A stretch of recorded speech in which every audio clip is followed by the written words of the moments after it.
Hello, this is Rap Raven. All right, welcome everyone. I'm going to now switch to my fantastic PDF. Here we go. It works. Nice. This is Rap Raven, the Betterment Broadcast show 133. That's right, 133 attempts at trying to work with the black community to improve the black community, which is very good. And I hope you all do that yourselves in your spare time. That's a nice thing to do. All right, cool. Let's go through our normal starting procedure as we always do. We're going to start with the free starting statements. I warn you, some of you might find this very shocking, but we cannot disprove it, unfortunately. Let's go. So, when it comes to working as a collective of only black people on matters that benefit black issues, black progression, and black ownership, black people are collectively inadequate. That's right. There you go. Statement number 2. Individually, you might find a non-black person who shows some kind of camaraderie towards black people. However, collectively, black people have no friends. That's right. Very shocking. You might have known it, but collectively, we have no friends. There we go. And where are we? What's the last one? The most important one, of course. Constructive black man with constructive black woman makes a constructive black family. If you didn't know, now you know. Big up Dominic Smith and Public Empress. There you go. Big up. Yeah, so there you go. Now there's our freestyle statements. Every time we do our show, we have our topics, we see if any of those topics correlate in any way with those free starting statements. All right. So 4D values. What are the 4D values? I'll be very quick. It's discipline, dedication, discernment, and dignity. Whenever you're talking to black people, if you can use these 4D values, I assure you it will heighten your chance of finding a solution. If you don't believe me, try it. Let me know. Maybe you should swear at black people. Maybe that might work. Or maybe you shouldn't. Maybe you should try to have some discipline, dedication, dignity, and discernment. That's right. All right, cool. And try to use geography language if possible. I know it's hard. Many people we culturally get used to just throwing away insults, but try not to do that when you're practicing black betterment. All right. So, what is black betterment? I hear you say. Well, it's black people helping black people on black issues for betterment. There you go. It's a lifestyle. This podcast promotes the lifestyle of black betterment. Yes, if most of us practice a lifestyle of helping black people and being constructive while we do it, we shall see progression. Yeah, that sounds like mad talk there. No, try it. Let me know how it works. There you go. Cool. We're going to show some videos. Definitely not our videos. We're using it for, for scholarship reporting and research purposes. So please don't feel sad if you see yourself or your content on our page. We're just reviewing it. We try to be as constructive as possible. Remember, black people's collective benefit is what we're going for. So sometimes we might say things that might be very strong, but there is love there. There's big love. So please don't forget. Please don't forget to follow the Black Betterment Building Instagram page. Very important you do that. Blah, blah, blah, blah. Now, we're going to reach out today's topic. Tell your friend to tell a friend to start. A very important one. I'll start by saying the area of interest in this is more so black people, and not necessarily the white people or non-black people who might have triggered a response people might be reacting to. However, we shall go through and see what we can say. Now, what are the 3 topics? They are: what are the benefits of black people not arguing on each other's? What are the benefits of black people not arguing with each other on non-black people's platform? Tongue twister there. Sounds like a rapper kind of thing. There you go. Number 1. Should black people support friends? Platforms who spew anti-black talking points. There you go. Sounds very tongue twisty again. And then last but by no means least, are black men in the manosphere educated on white supremacy? Very important. We're going to unbreak that. So we're going to pack this, try to unpack what all this means. It's pretty much 3 topics, but really correlates with one kind of incident, really. So basically, if you don't know, there's we've covered a lot of this already here on the group. Historically, there was a collection of ideas and philosophies that would quantify together to form what is currently known as the manosphere. And I mean, in simple terms, it's like men looking after men who might be best pleased with what some say are modern women's behavioral patterns. And then, as usual, with many things, when these ideas happen, what happens is you get an idea, and then you get the world come together on that idea. And as time goes by, you start seeing the dynamics between black and white or black and non-black. So I think some of the black manosphere people might have felt that they might need to form a black manosphere because maybe some of their challenges are being overlooked or they're not welcome in. Who knows? Have to talk to them. When they come in, they'll let you know. So anyway, so there's this thing called the black manosphere, and you're seeing a lot of topics springing up around it. One of the guys who was like a very top person who I don't know if he said he was in the manosphere or they put him there, but it was a guy unfortunately passed away called Kevin Samuels. That's right, Kevin Samuels. and unfortunately passed away. A well-dressed brother who had a very clean-looking podcast, and a lot of the stuff he says, many people weren't best pleased with. But the people say he was like the kind of godfather of that kind of world. Anyway, unfortunately, he passed away, and what happened is one of his, I guess you could say, students was a European white lady. Her name was, I don't know her name, but I think her name was Hannah. But I think her name was Pearly Thing when it comes to the branding. And yeah, she pretty much adopted a lot of his talking points, and I think she came to England, set up a show, and she would invite a lot of American blacks and UK blacks to come on her show and talk about dating challenges and manosphere stuff and how modern women are behaving.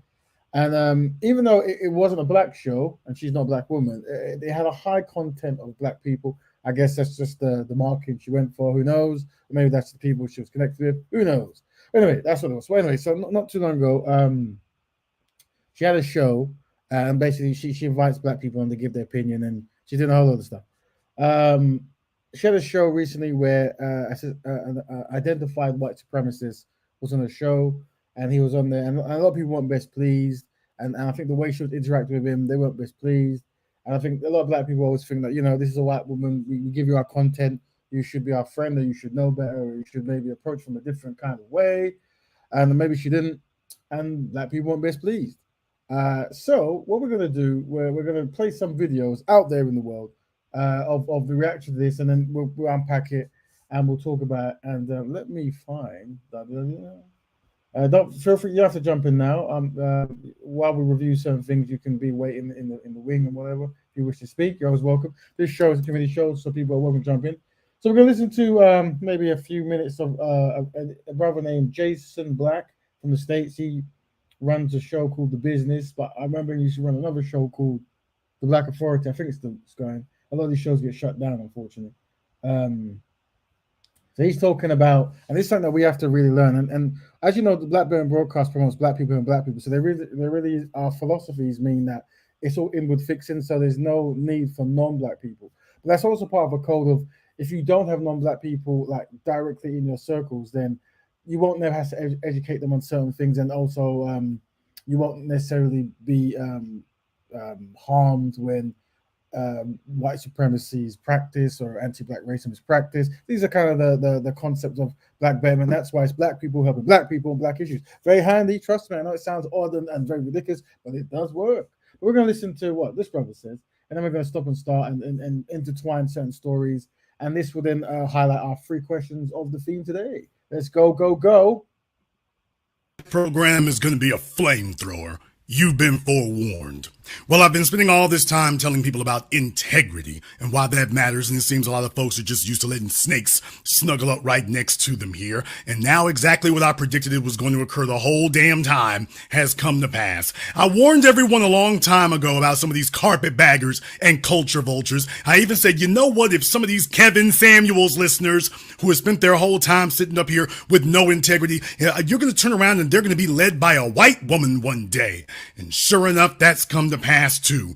Well, guess what here, folks? There are a lot of folks who were sitting up here for the longest time butt kissing and being groupies. They were unassuming and unthinking. And now that these white carpetbaggers have reached a big enough number, now they're starting to bare their fangs. But then again, they were bearing them the whole time. Folks just didn't want to see it there.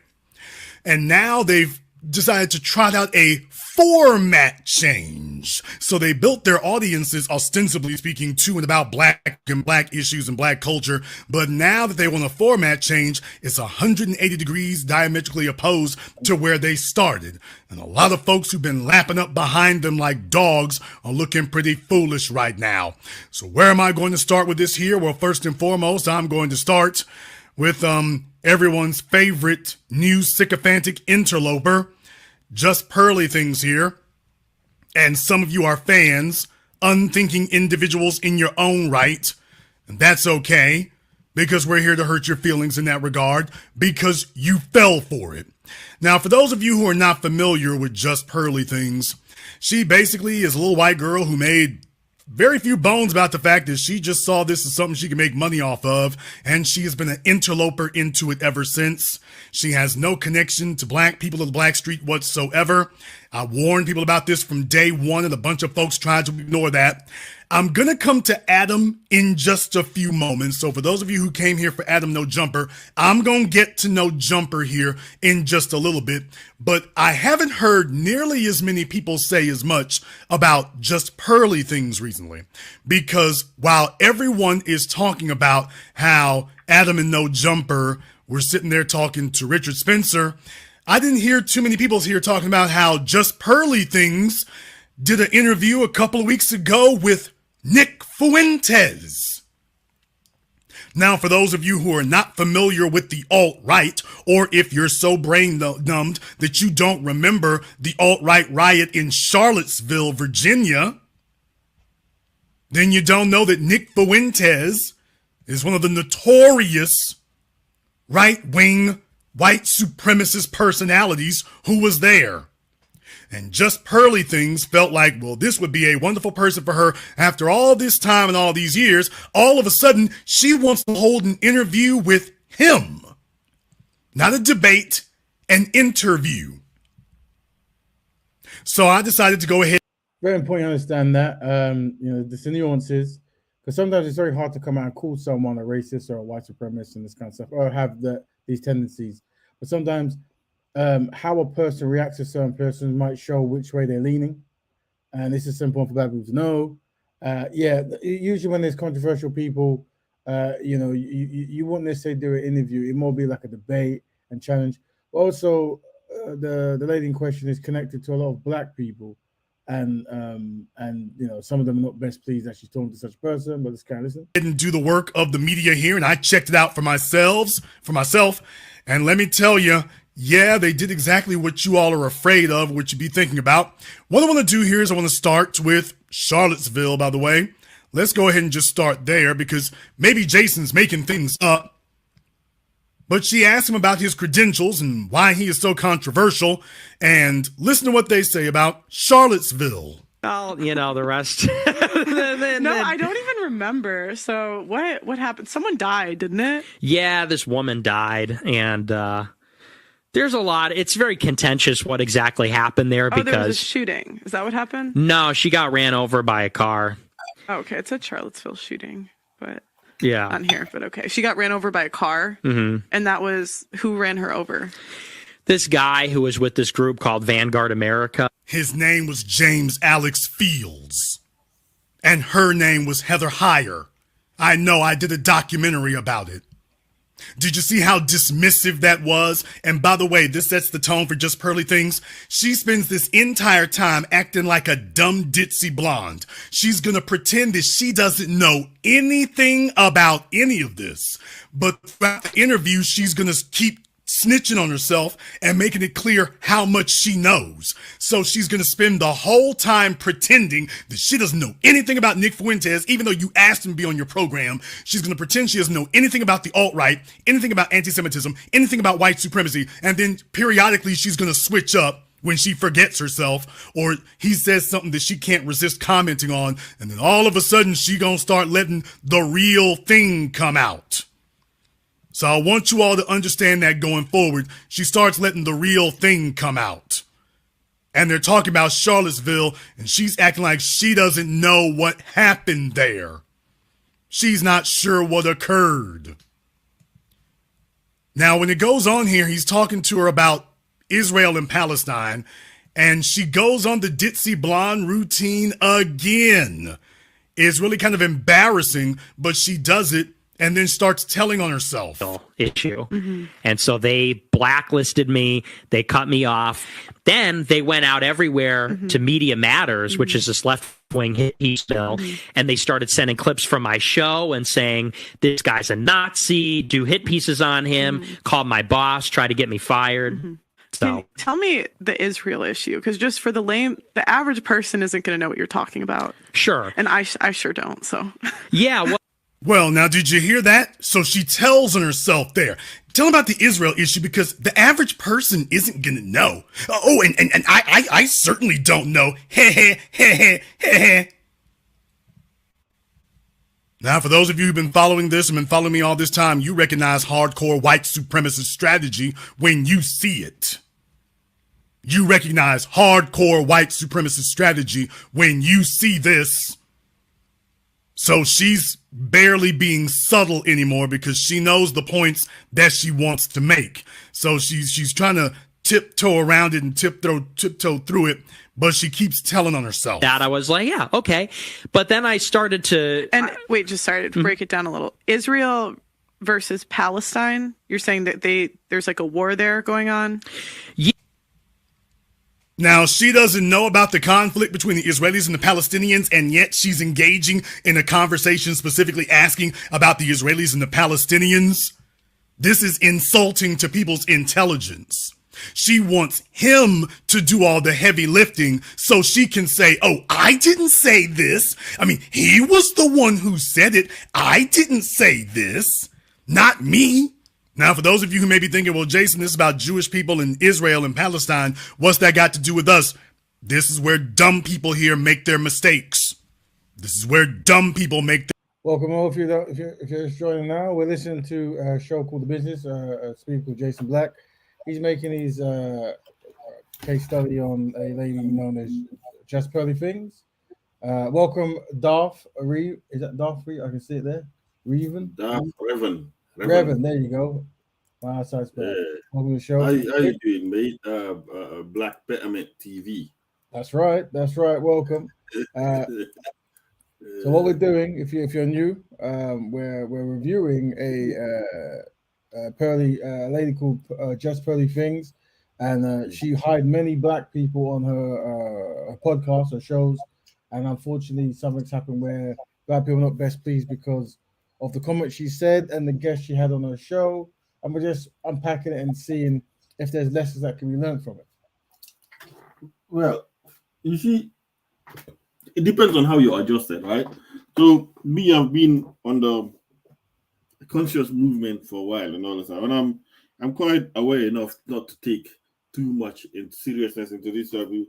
Just all of a sudden, I'm starting to see her all over the place and all that stuff regarding this issue. I mean, are you supposed to be surprised, man? Come on. At this point, you shouldn't be surprised by the rest of the world and how people are and all that. No, you're right. I don't think people should be surprised. But what we should do is we should use these as case studies to try to learn from and just highlight the consistencies and the inconsistencies.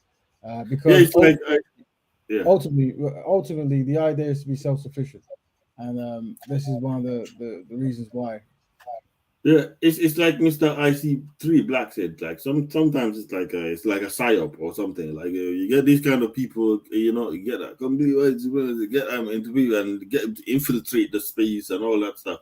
But like amount of people that are very surprised by this are kind of like I don't expect her to be a leader of anything and all that stuff. I don't. To me, it's like, who the heck is this? Sorry, I'm sorry. I'll stop swearing. Yeah. Right. Well, once again, right. It's more so studying. Like we want to definitely educate people not to have a savior complex and to be self-sufficient. Exactly. And even sometimes, this conversation I had with my mates and all this. Sometimes we black people expect our saviors to be all entirely perfect and all that stuff, right? So we expect it to be like a clean slate and not have any blemish on them or something. This is wrong. Like Stormzy, of course, Stormzy will. I'm not saying Stormzy is a savior, but some of the good things he does, but he will have some blemishes on him. But all I'm saying is, this lady is like, do you expect the king? Like, imagine this, like Rap Raven. Imagine the king of a united African state is a black man and a white woman. Would that be suitable? No, but that's my point. Yeah, and that's the point. And one thing that we didn't mention is the reason why this is very important, and the reason why this is directed to more the black men in manosphere. And we're going to get to I've got some grids and diagrams to show afterwards. Is what's tends to happen is this lady has become the voice and face of the black manosphere, and that's always problematic. Very problematic. We can unpack what that means for black people as well as certain kind of energies that was reserved for black women, but not necessarily white women, and that's why things need to be reviewed. We're going to kind of listen. So I'm going to meet you for a bit, my friend, and then we'll listen, and then we'll jump on some other things. But if you're listening, there's a link there. Any questions for asking? We'll listen to Jason Black talking about the scenario with Just Pearly Things. So let's carry on. Their mistakes. The devil is in the details. Once again, she acts like she doesn't know what any of this is about. She has no clue what's going on. The narrative that, because if I remember correctly at the time, the narrative was that Palestine was doing it. Is that untrue? Well, so she's talking about terrorism and terrorist acts. Fuentes is talking about the Jews starting it, the Zionist Jews starting with terrorist tactics first. And she sits there and acts like she doesn't know anything about that, remember? But then she starts saying, oh, well, if I remember correctly, I thought you didn't know anything. I thought you didn't know anything at all. Agitating the Muslim. They actually were terrorists there. A lot of people don't know this. Everybody says Muslim. So one thing as well, you know, you tend to find that many white people are on code with each other. So this is a white supremacist, and this is a woman who works with black people. And when they tell the story, what they're doing is they're telling it from a perspective of I guess white preservativeness and stuff, and from the white angle, and from the lens of Eurocentric, even more important, Eurocentric views. That's for many Europeans, if not all, that's their default. Because many black people are subservient, we tend to not do that. We tend to do things from a European standpoint, and we're very merciful. So I've just come from a panel where many of the black people are very merciful towards this, and they're ready. We're very forgiving and this kind of stuff. And we're going to show some videos. So, my friend, the idea is that a white woman or a white person can never fully understand your state of being, can never fully understand you as a black man as much as it and all that stuff, right? If they don't try to diminish it or something, diminish your experience and all that kind of stuff, they can never fully understand you. So I don't understand why. But you know, the black manosphere is kind of an emotional bunch of people, right? So they're looking for anybody to validate their points of view and all that kind of stuff. So they will consume anything, even if it was from a white man, a black woman, a white woman, as long as somebody's willing to validate their arguments and grievances. They're willing to. So they're moving emotionally. So this lady, obviously, I'm not saying that she says some wrong things. Sometimes she says some right things and all that stuff. But you know, when you are taking in what somebody's saying and imbibing what somebody's saying from an emotional point of view, you are then not being objective as well. So you're just imbibing it because it fulfills your need and all that kind of stuff. So you forget all about your necessities. And that's the case here. You just kept feeding them what they wanted to hear. Yeah. Eventually, anyways, yeah. But so we're gonna carry on listening, and we'll hear more. But what you want to notice as well as you're listening is I want you to notice how in all the conflicts that involve not white people, they will automatically find a way to make the white person innocent. This is them being on code, and also how they will be talking about non-black people, but yet segue to how black people are connected. You see? Let's have a sneak peek. Bon appetit. Muslims are the terrorists, but it was really the Jews that kind of invented that in the Middle East against the British, against the Americans, against the Muslims. They did bus bombings. They bombed civilians. Oh yeah, this individual also is, and they call them anti-Semites. So even though today Jewish people are identified as white, many hardcore white supremacists do not view them as white. So they will also talk against that particular group. Civilian infrastructure, military infrastructure. The Jews did.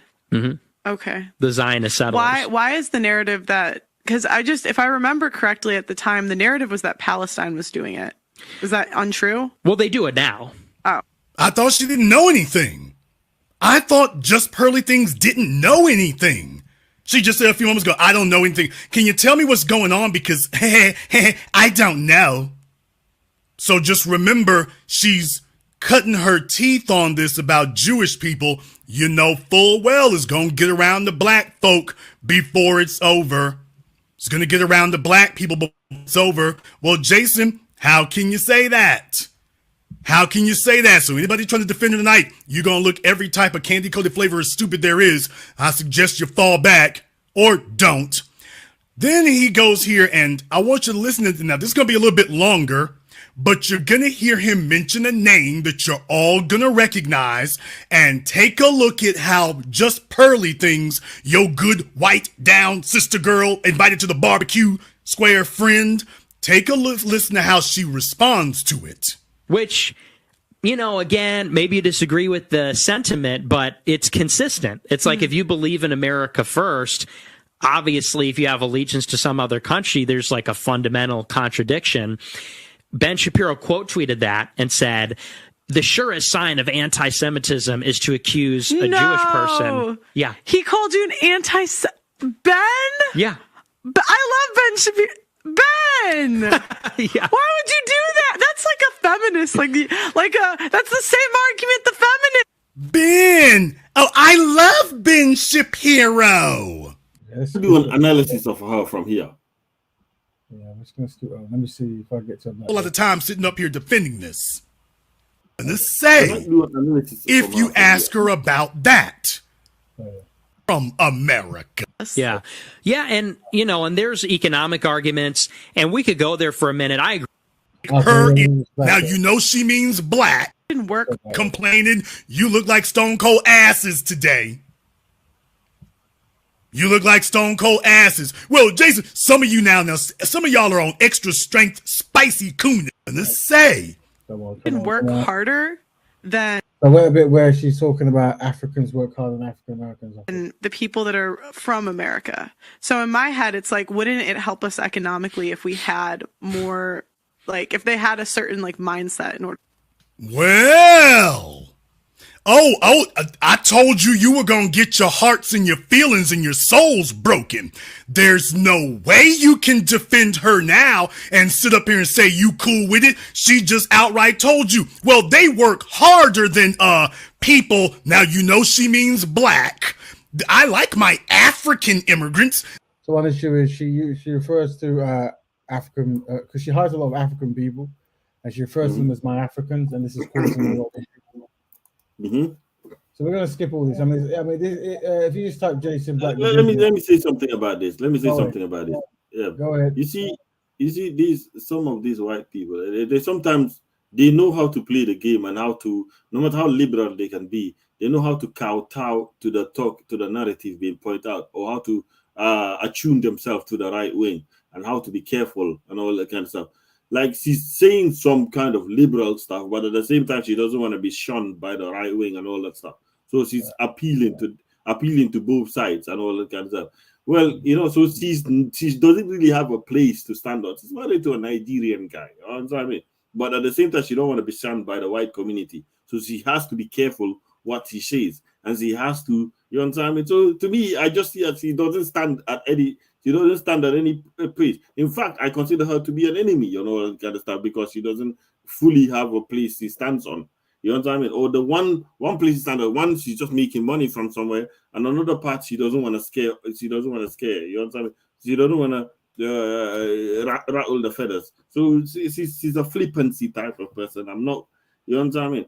So these type of people exist in society. You know? So for me, it's like, they exist, they will come and go over and over again and all that kind of stuff. To me, it just...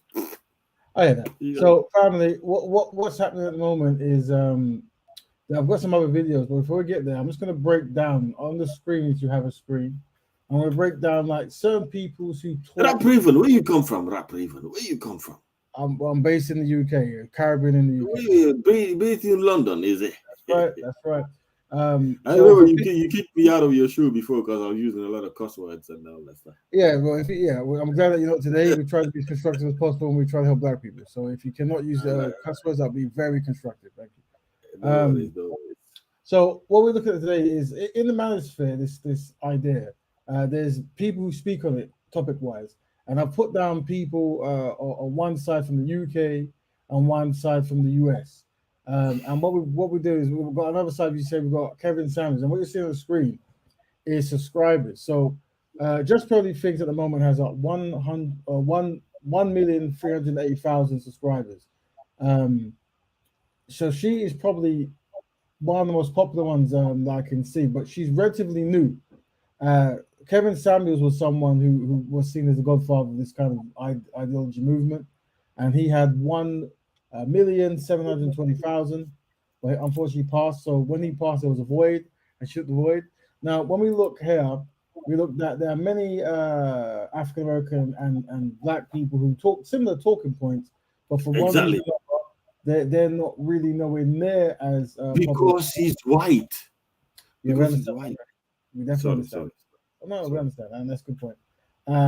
And that's what we're doing. We're doing a case study now. We're trying to highlight what happens and how to perceive things and how to do activities that work best for Black people collectively. So what we're seeing is we see that America seems to have like a higher thing, but we have Black women who do stuff. So for America, we have the Crimson Cure.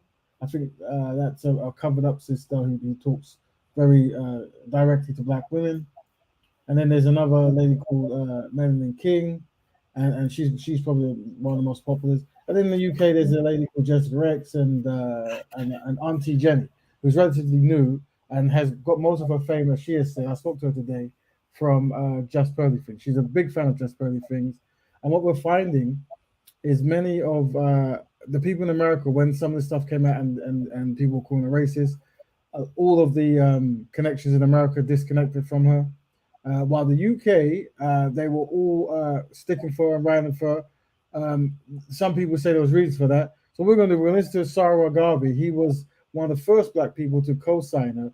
For those who know Sarah Garvey, he was famous for going to Speaker's Corner, promoting like Black religions, and he came from a Garveyite background, I believe, and a Pan-Africanist and a Black nationalist, I believe. And he was helping this lady out. I guess it's a job. And he was a bit concerned apparently, but they've gone their separate ways. But here's a video he made yesterday about the scenario. So it's very important because we're going to unpack this. Because remember, what we're trying to establish is the collective inadequacies of Black people, and that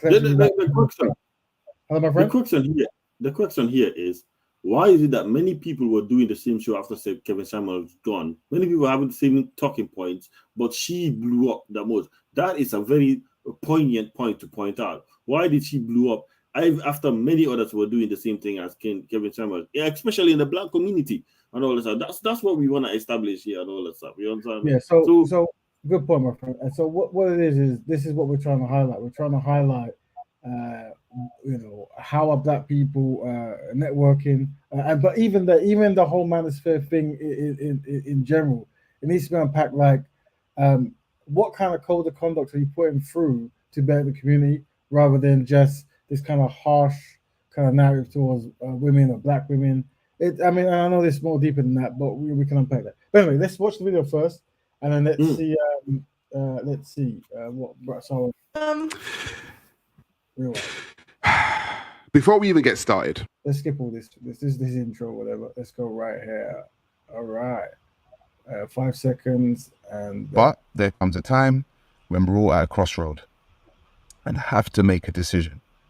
And sometimes that decision can affect you morally, it can affect you spiritually, and it can affect you financially. But it's a decision that we can't shy away from. Now, recently, Just Pearly Things has been caught up in some controversy. Why? She has interviewed avid racist and known racist Nick Fuentes. He is also an anti-Semite. What did Pearl do when she interviewed him? What she done was that she laughed with him and seems to agree with a lot of his points. Talk about instances of like when they initially freed the slaves, there were some slaves that felt so indebted to their owners that they would travel across states to pay them back, and they actually had a really good relationship with them. Now, if she had said some of these things about the Jewish community, she would have been cancelled in a hot minute. Ask Kyrie Irving. Ask Kanye West. Now, this isn't about the Jewish community. This is about us. Okay? And so after that interview, Pearl decided to make an apology video, which was, in my personal point of view, disingenuous and a PR stunt. And all in all, it came from a place of deception. Guys, people say that stuff about me. They say I'm sexist. They say I'm a misogynist. And, I really just like to give people the benefit of the doubt when I interview them. I don't go into interviews trying to interrogate someone. I just more try to listen and see where they're coming from. In hindsight, that wasn't smart. And in hindsight, I should have had someone, maybe Sarah Garvey, maybe another content creator that could have pushed back more and really was more educated on the topics that he was talking about than I was, because I certainly was not an expert in any of the stuff that he was talking about. Now, I've been on social media for a while, and I have done interviews with the likes of Tommy Robinson, Sargon of Akkad, politicians like Lee Jasper, and also Lin May and people from the music industry like So Solid, Mega Man to be exact. Now, Pearl was reacting to my content prior to coming to the UK. And so when she came to the UK, I was very interested in the content that she would actually put out. And it just so happened that she was putting out content that I was interested in, similar to what the late, great Kevin Samuels actually put out. And I understand it because I myself had been embroiled in court cases and things of that nature when it comes to the mother of my son, and understand that the gynocentric order in which we live in is something that needs to be spoken about. So when she came to London, she said that she wanted to make a podcast, and I said, no problem. Okay, let's talk about it. And I decided to feature on her show. Now, when I featured on her show, because of my following in the UK, people would tune in. So essentially, I helped Pearl grow her channel. Okay, I was on there week to week, and I was... This is very true. This is Sargon, for those that know. He was a black nationalist promoter in Speaker's Corner. He's a acting history. He had a few controversial back and forth with other speakers. But one of the latest things I caught him on was he was working very closely with this European lady from America to promote talking points on the manosphere, something that he has dabbled in and then become very close with of recent times.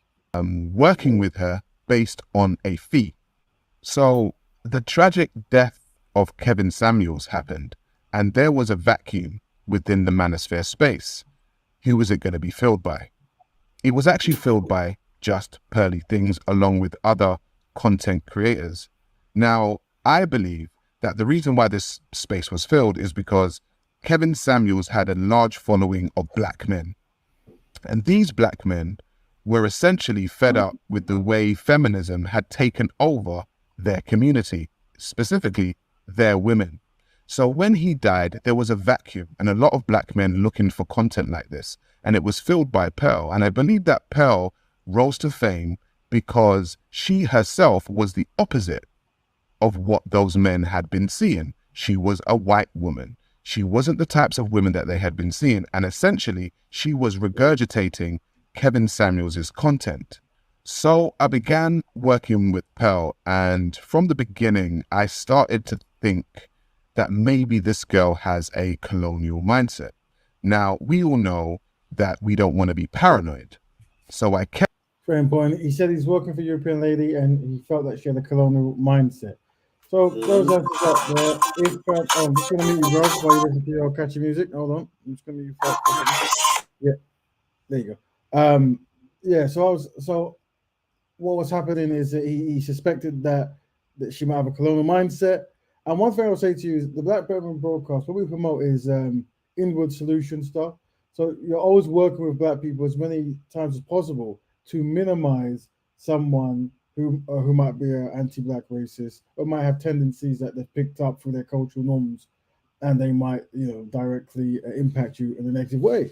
So this is one thing this is what we try. We promote codes of conducts. So we would say to the brother, in future time, be very wary of working with non-black people, especially if the content you're talking about is very critical towards a segment of our black community. But we'll carry on. Working with her. However, the more I worked with her is the more that I saw. She had a colonial type viewpoint when it came to black people. And I had to school her a few times on what it was like to be black and the black experience, and also what slavery and colonization was actually like. Do you think that historical catastrophes must be compensated for? No. No. That's stupid. So then, I'm not agreeing or disagreeing. Yeah. So then, how come there were groups of people that got compensation then? How come? For instance, like Jewish people, Chinese people, Japanese people with the This is Sarah Gary trying to explain to her, the new black people deserve reparations. And once again, this is a European woman, a non-black person. She's grown up in a certain reality.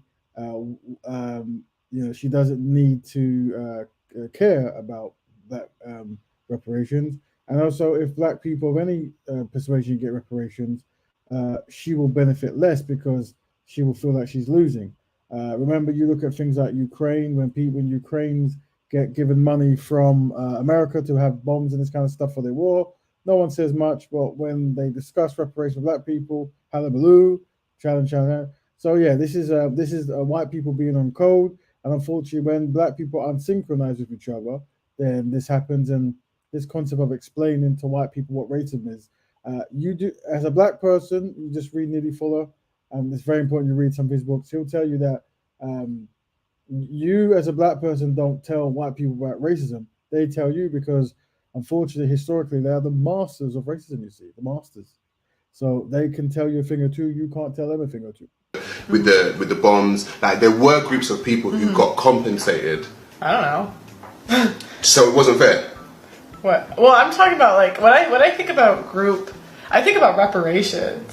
So I mean, maybe if the people were still alive. What you're seeing is this is 2022, and within a couple months of this time, she's obviously grown a platform to over 1 million. So it shows you, and this was helped because a lot of the black men really pushed her forward and were really close support. And she went out and spent money on her stuff. Somehow try to make your stuff as chic and unique and sleek as possible. But yeah, so just take note. There you go.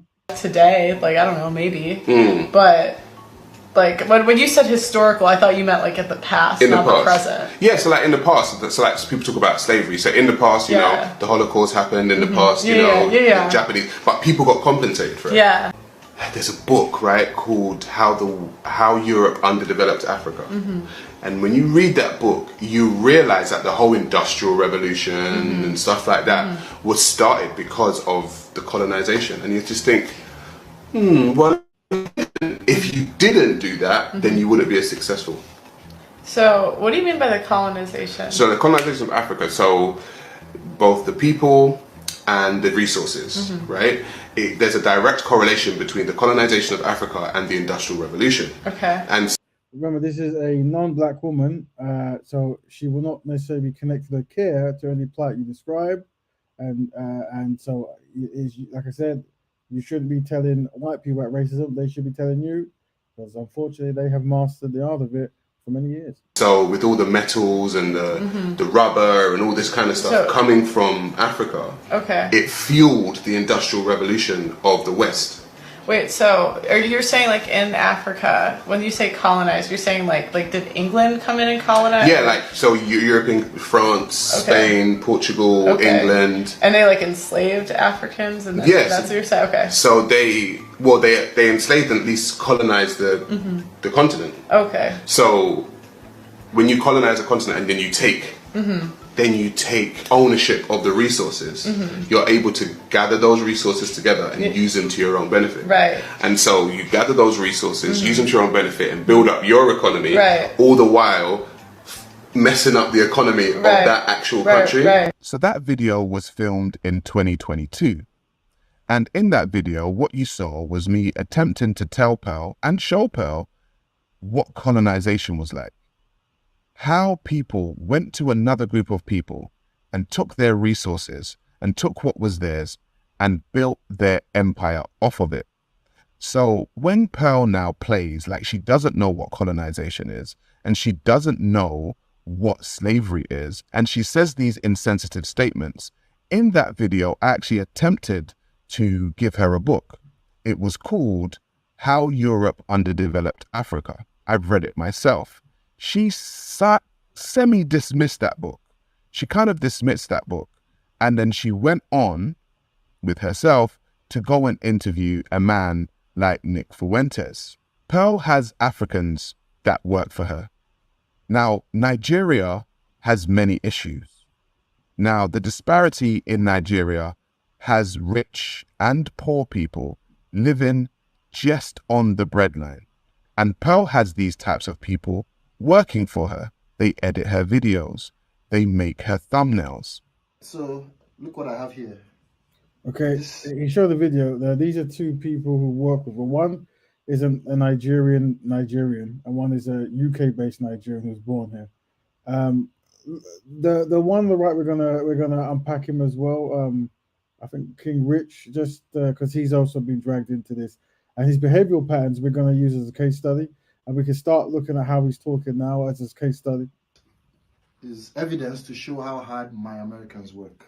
No, hold on. You forgot, yeah? What? This is how hard my white Americans work. Oh, yeah, sorry. They're very hard workers. Yes. I like how they work. My white Americans really work hard. You see that? They inspire us to work harder. No. Do you know what? They don't even inspire. They're working hard for themselves, bro. Oh, okay. You know, they're putting in a lot of work, yeah?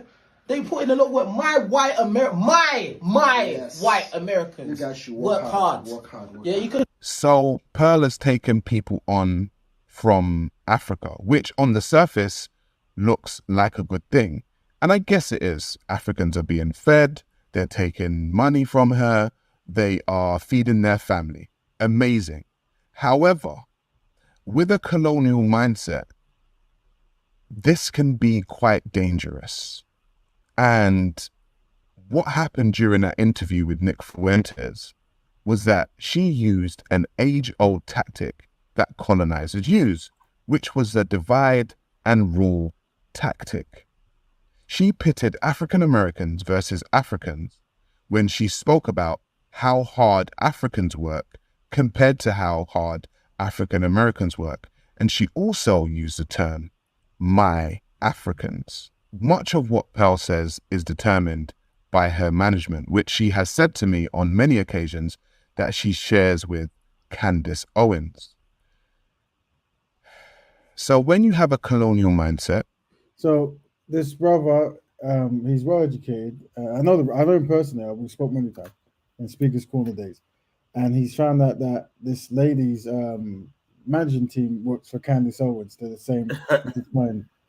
That's very telling. I don't know. Yeah, I'm not too sure. And we want to welcome Brother Dominic on the panel as well. Welcome, Brother Dominic. Welcome, Brother Dominic. Yep. But I'm not too sure. Family tree. There you go. Welcome. So what I'm recommending to the listeners is if you come across people and you suspect they might be white supremacists or they might be connected to groups or ideologies that undermine Black progress, you kind of want to run as far as you can. Obviously, maybe he felt he could work with her or convince her, or maybe he could get paid. Who knows? But these things tend to unravel not too good. But let's carry on listening before we get the opinions. But Rap Raven, do you think you can find this type of people in Black peoples themselves, or Black women, men, or something? You can find these type of individuals as well. When you say find, what do you mean? As in find what? Do you think you can find the ilks of just pearly things? Can these ravens in Black people as well? How do we sieve through them? How do we sieve and filter them out or something? So what I would say is, if we have a code of conduct or an ideology, then it makes things easier. Right now, we promote the Black Betterment ideology, right? Which is Black people helping Black people on Black issues, being constructive, and everything's connected to Black and progression Black ideas. So that way, there isn't really a chance to sabotage that. And if someone says anything outside of that, then we know that it's unsynchronized and it will end up pretty much in this kind of same space. So certain philosophies like constructive Black love, constructive Black man, constructive Black woman, Black economics, each one teach one philosophies, being constructive with your vocals and how you communicate with each other. These are, if you talk to a person that doesn't uphold these, then you're probably going to find someone's unsynchronized. And whatever you try to do with them will not necessarily get to the second stage, because you tend to find that subservience, they'll try to interject other people in there. Go ahead. I mean, I've been on the other extreme ends of YouTube, Black YouTube, and all that. I'm fucking sorry. I'm sorry. I will stop. I will not say. I have very aggressive debate with different type of people. Some people that even come across very Black, and they might even once in a while. So it's so subtle. You have to be very careful. And so subtle how you pick up on some of these talking points as well. And sometimes they're on these panels with us as well, and they're saying things, but you have to be very careful and subtle to pick out what they're saying and all that stuff. And and you can find them. Some of them are black men, and sometimes they come and they're all about gun rights, gun this, and all that kind of stuff. So it's a very, very fine line to print. All I'm saying is, I think we are stuck in a state. We are stuck in a state where we are expecting saviors and all that stuff. We want somebody to be the savior and somebody to stand and all that. I think, you don't have time for that. You can't be a savior. Look, you don't have time to expect somebody to be a savior. You should be intelligent enough to discern who's saying what you like to hear, what you want to hear. You shouldn't be sitting there expecting a savior and all that stuff. And we need to move away from that, don't you think? Yeah. The thing is, there's the two uses why I promote utility and unity. So if someone has those two things and they're practicing black Betterment, you can. If someone is error prone in their behaviors, and they're not high principled, then you won't be able to network with them. And all you can do is work on their behalf, but not necessarily with them. So that's how it is. Establish people you can connect with, and then you find constructive things to do that benefit black people. We're gonna carry on this to the rest. It's only halfway. It's over halfway, so we're almost there. Question. The biggest question is why now? He only realized now. I think not. Well, we'll unpack that. Keeping in mind the links, if anyone wants to jump in. Let's big up Empress Kushti, very important contributor. Big up Brother Dominic, very important contributor as well. And you have a management who tell you what to say. What generally happens, in my personal point of view, and what I actually saw, was that she began to start paying people pittance. She began to start offering contracts to people that owned them, just like a colonial master would. Case in point. Myself and Pearl sat down to have a conversation about me signing to her contractually. And I want to make this very clear. I have never signed to the Just Pearly Things network. I have always been an independent. Pearl has known that, and I have known that. And so anytime I worked with Pearl, we had agreed a fee, and I worked for that fee. I have never been signed to the Just Pearly Things contracts. However, she has signed a few Africans, namely King Richards and Auntie Jenny. Now, I have no problem with a King Richards or an Auntie Jenny. However, if we look at the contracts that they signed, you would understand the reason why I use the term colonization and colonial. Now, myself and Pearl sat down to have a conversation, and she expressed to me that she wanted to do a new segment for her show. In that segment, she said that she would like me to present a topical news show on a day-to-day basis. So I said, okay, no problem. Talk to me. What are we talking about? And she said she would want me within her studio 4 days per week. I said, okay, from what time? She said from 10 in the morning till 5 o'clock in the evening.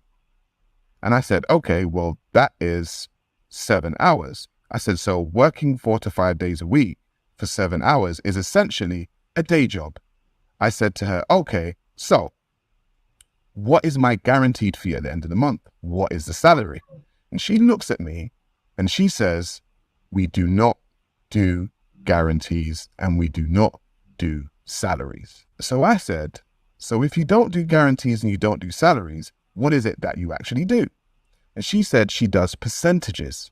So I said, okay, cool. Well, what's the percentage? She said, Sarah, you're the high end, so you will get 70-30. So I said, fine, okay, let me listen. 70% goes to me and 30% goes to you.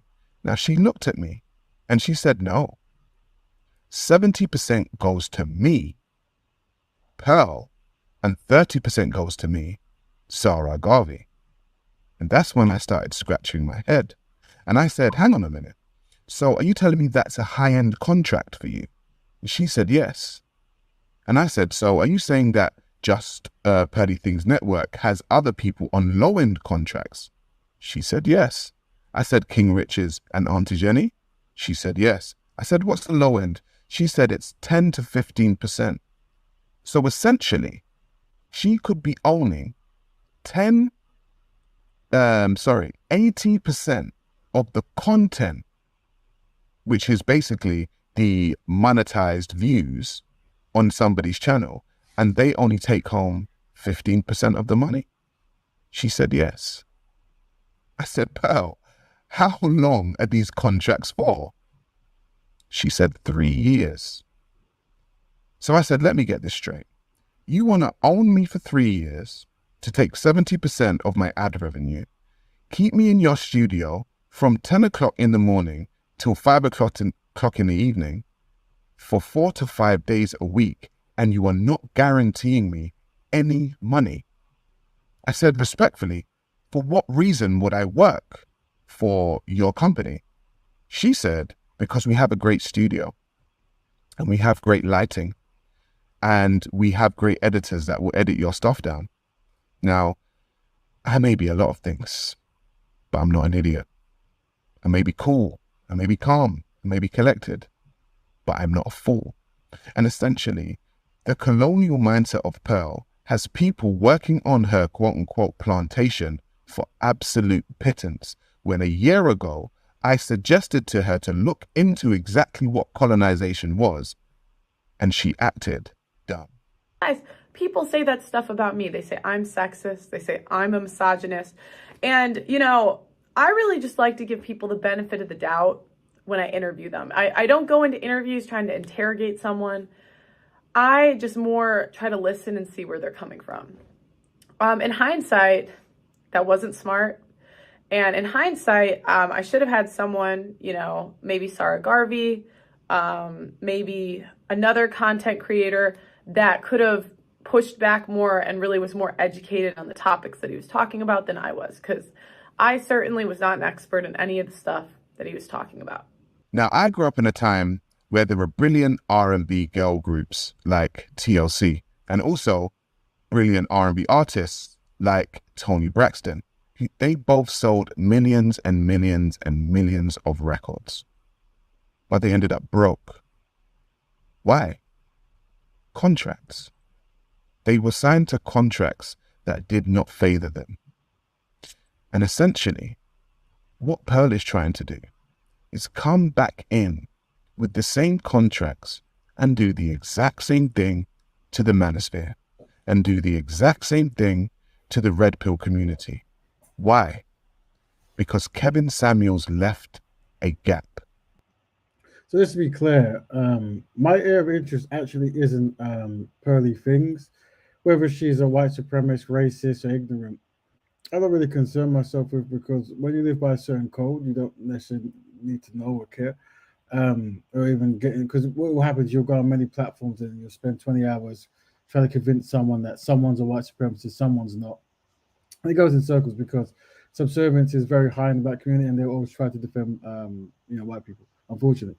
But what my area of interest is highlighting the inadequacies of how you could have a movement that was very critical about women, allegedly. And in that movement, you felt that because you weren't getting your voice heard amongst the dominant white society, you then had to form a black variant of that, the black manosphere. And then in this black manosphere, you're naturally critical, but you being black men, the people you're going to be directly critical will be black women, of course. And then you give black women a whole load of anger and this kind of stuff openly. And then next thing you know, there's a white woman who comes in and says things that you agree with. And then she becomes the number one talking, avatar or whatever it might be of this kind of space, directly or indirectly. This for me is something that you need to watch, because unfortunately, because of our inadequacies, these things happen. Like, we start off here, we end up there, and then before you know it, we're in the same place. Seems like this brother here is saying that there's a similar thing happening. I don't know. I wasn't there. That's what he's saying. But we're gonna unravel some other things as well. This is the last minute of this, and then we're gonna go into some of the people connected. I spoke to a auntie called Auntie, I think it's Jenny. I'm bad for that. Shame on me. Who's connected as well. She's still deferred than Pearl. Very good speaker. I never got to answer all the questions I wanted to because I had to leave to a meeting. But I did speak to her earlier today on another platform. But let me carry on playing this. And Kevin Samuels' fan base was predominantly black men. And Pearl has come in there and attempted to be top of the food chain. I will not be a part of this game. And I will not be a part of this colony. I have always been an independent. If people in the UK who can actually say and watch all of my content can say that I've been around before Pearl even arrived in the UK, what would I look like signing my life away, essentially, 70% of all I own, to this woman who just arrived in the UK the other day? She said to me that she's actually looking to sign more talent this year. Good for her. Good for the talent. But I hope they watch this video, and I hope they realize exactly what they will be signing. And I actually hope that this video makes her think about the ways. Now the brother's going to go into something. I don't know, his perspective or something. I don't know if it's true or not, or his perspective, but anything said we'll take serious. And also, I try to tell him when I see him and others that if you see certain things you find very fishy and not towards black people's best interest, you should run away. And contracts and trying to get better contracts might not be the best idea. But he's going to go on to say something else that he says happened, and that he witnessed, and he's got some evidence of it. Because essentially, I thought we already had an understanding to discount white people when it comes to talking about black issues as well. I thought we already had an understanding to kind of just dispel and discount them as well, and not have they see account as well. That's what I thought it was about, man. Because we've attempted this pretty much most of all our lives trying to approve it. But I think some of us who are more in touch and we are fully aware you can't really try to converse these people about black issues or something. It's just it's an oxymoron. It's an oxymoron in a way, That's what I find just early things. I thought that was an understanding that we already understand, but so some people are still willing to give their ears to these people and all that stuff. I don't understand it myself personally. Okay, we're just going to listen to the last minute. I'd been with her from the beginning, and I had helped grow her channel. And if she could suggest this to me, somebody who helped her grow her channel, then you are nothing to her. I have only given you around 30% of what I know. Now, I've seen this black brother before. He's another black person I've seen very strong on black women, who he deems have maybe said things that's not to his best liking, I think. I'm sure I have. I see if I can find his contact sometime. But he's now going to go into some alleged instance that could or couldn't happen in certain things she was doing. We haven't even touched on the very odd and weird parties that Pearl likes to invite people to. And I was invited to one last year, and she told me that her manager was coming from America and they were going to have a party. And very interestingly, they said that it was going to be board games. And I said, okay, cool. I don't mind playing Monopoly. I don't mind playing Snakes and Ladders. When I got there and I asked her about the board game, she said, no, a board game. There was a whiteboard in the living room. And what she proposed was that we all have a time on the whiteboard and we do what she says and we talk about certain things which were quite sexual and we put them on the whiteboard. But you know what I saw? I always saw her manager Kobe in the corner filming everything. And we've all spoken amongst ourselves and we've spoken about Hollywood and the things that go down. And within that party, what I saw was if people were on that board doing very sexual things and doing things while they were drunk, that stuff was being recorded. But we'll speak about it another. I understand that Sarah Garvey is obviously a content creator. He has a history of acting and and content and algorithms are very important to this kind of stuff. I would say that if this is stuff that any of you come across, I would definitely say you should not engage and you should run away, especially if you feel people are filming you, intoxicated on certain kind of beverages, whatever it is, and doing sexual gyrating performances. I don't know, right? And I would say that you don't want to wait till a fever pitch to then change your mind. I'm not too sure why it got this far, but I'm not there. And once again, one thing I try to tell black people, and it's hard. This is very hard. Is to try to have ways of making money that isn't compromising as possible, and that isn't necessarily connected to like optical changing stuff, because then you can be controlled through through payment. Um, is there any questions from the guests at the moment before we move on to a brother who's connected to this, a brother called King Rich, and I just want to do another case study on him and scenario. Anything anyone wants to add? Any questions in the forum? Anything? Feel free. Yeah, I just wanted to add that. Does anyone think that Pearl could go into any other community and do what she's done? Because there's no way she can do this in the Jewish community or in the Asian community. I believe she specifically targeted the black manosphere. Sarah Garvey definitely opened the door for her, because I believe Pearl contacted Sarah Garvey. Now, when you see her shows, her lives, and even her clips, most of the guests are black. You might have one or two white people there, and it's consistent. Her shows are with black guests. It was, it was obvious from this. She's doing this because she knows she's trying to get the black audience plus the black guests to come on the show. But when you actually watch her, because she does lives, like 2 or 3 hours, and then the next day she'll clip them. But what she'll do, she will humiliate specifically black women, because it's a red pill show. I don't think of it as a relationship show, it's a red pill show. So black men will be there, maybe 2 or 3 black men, and there will be like 6 women. Now, the thumbnails for her clips are with a black woman's face, and it will say as a caption, modern women said this, she doesn't believe a man should lead, or she thinks she can be with any man and have sex with anyone. She'll put captions like that.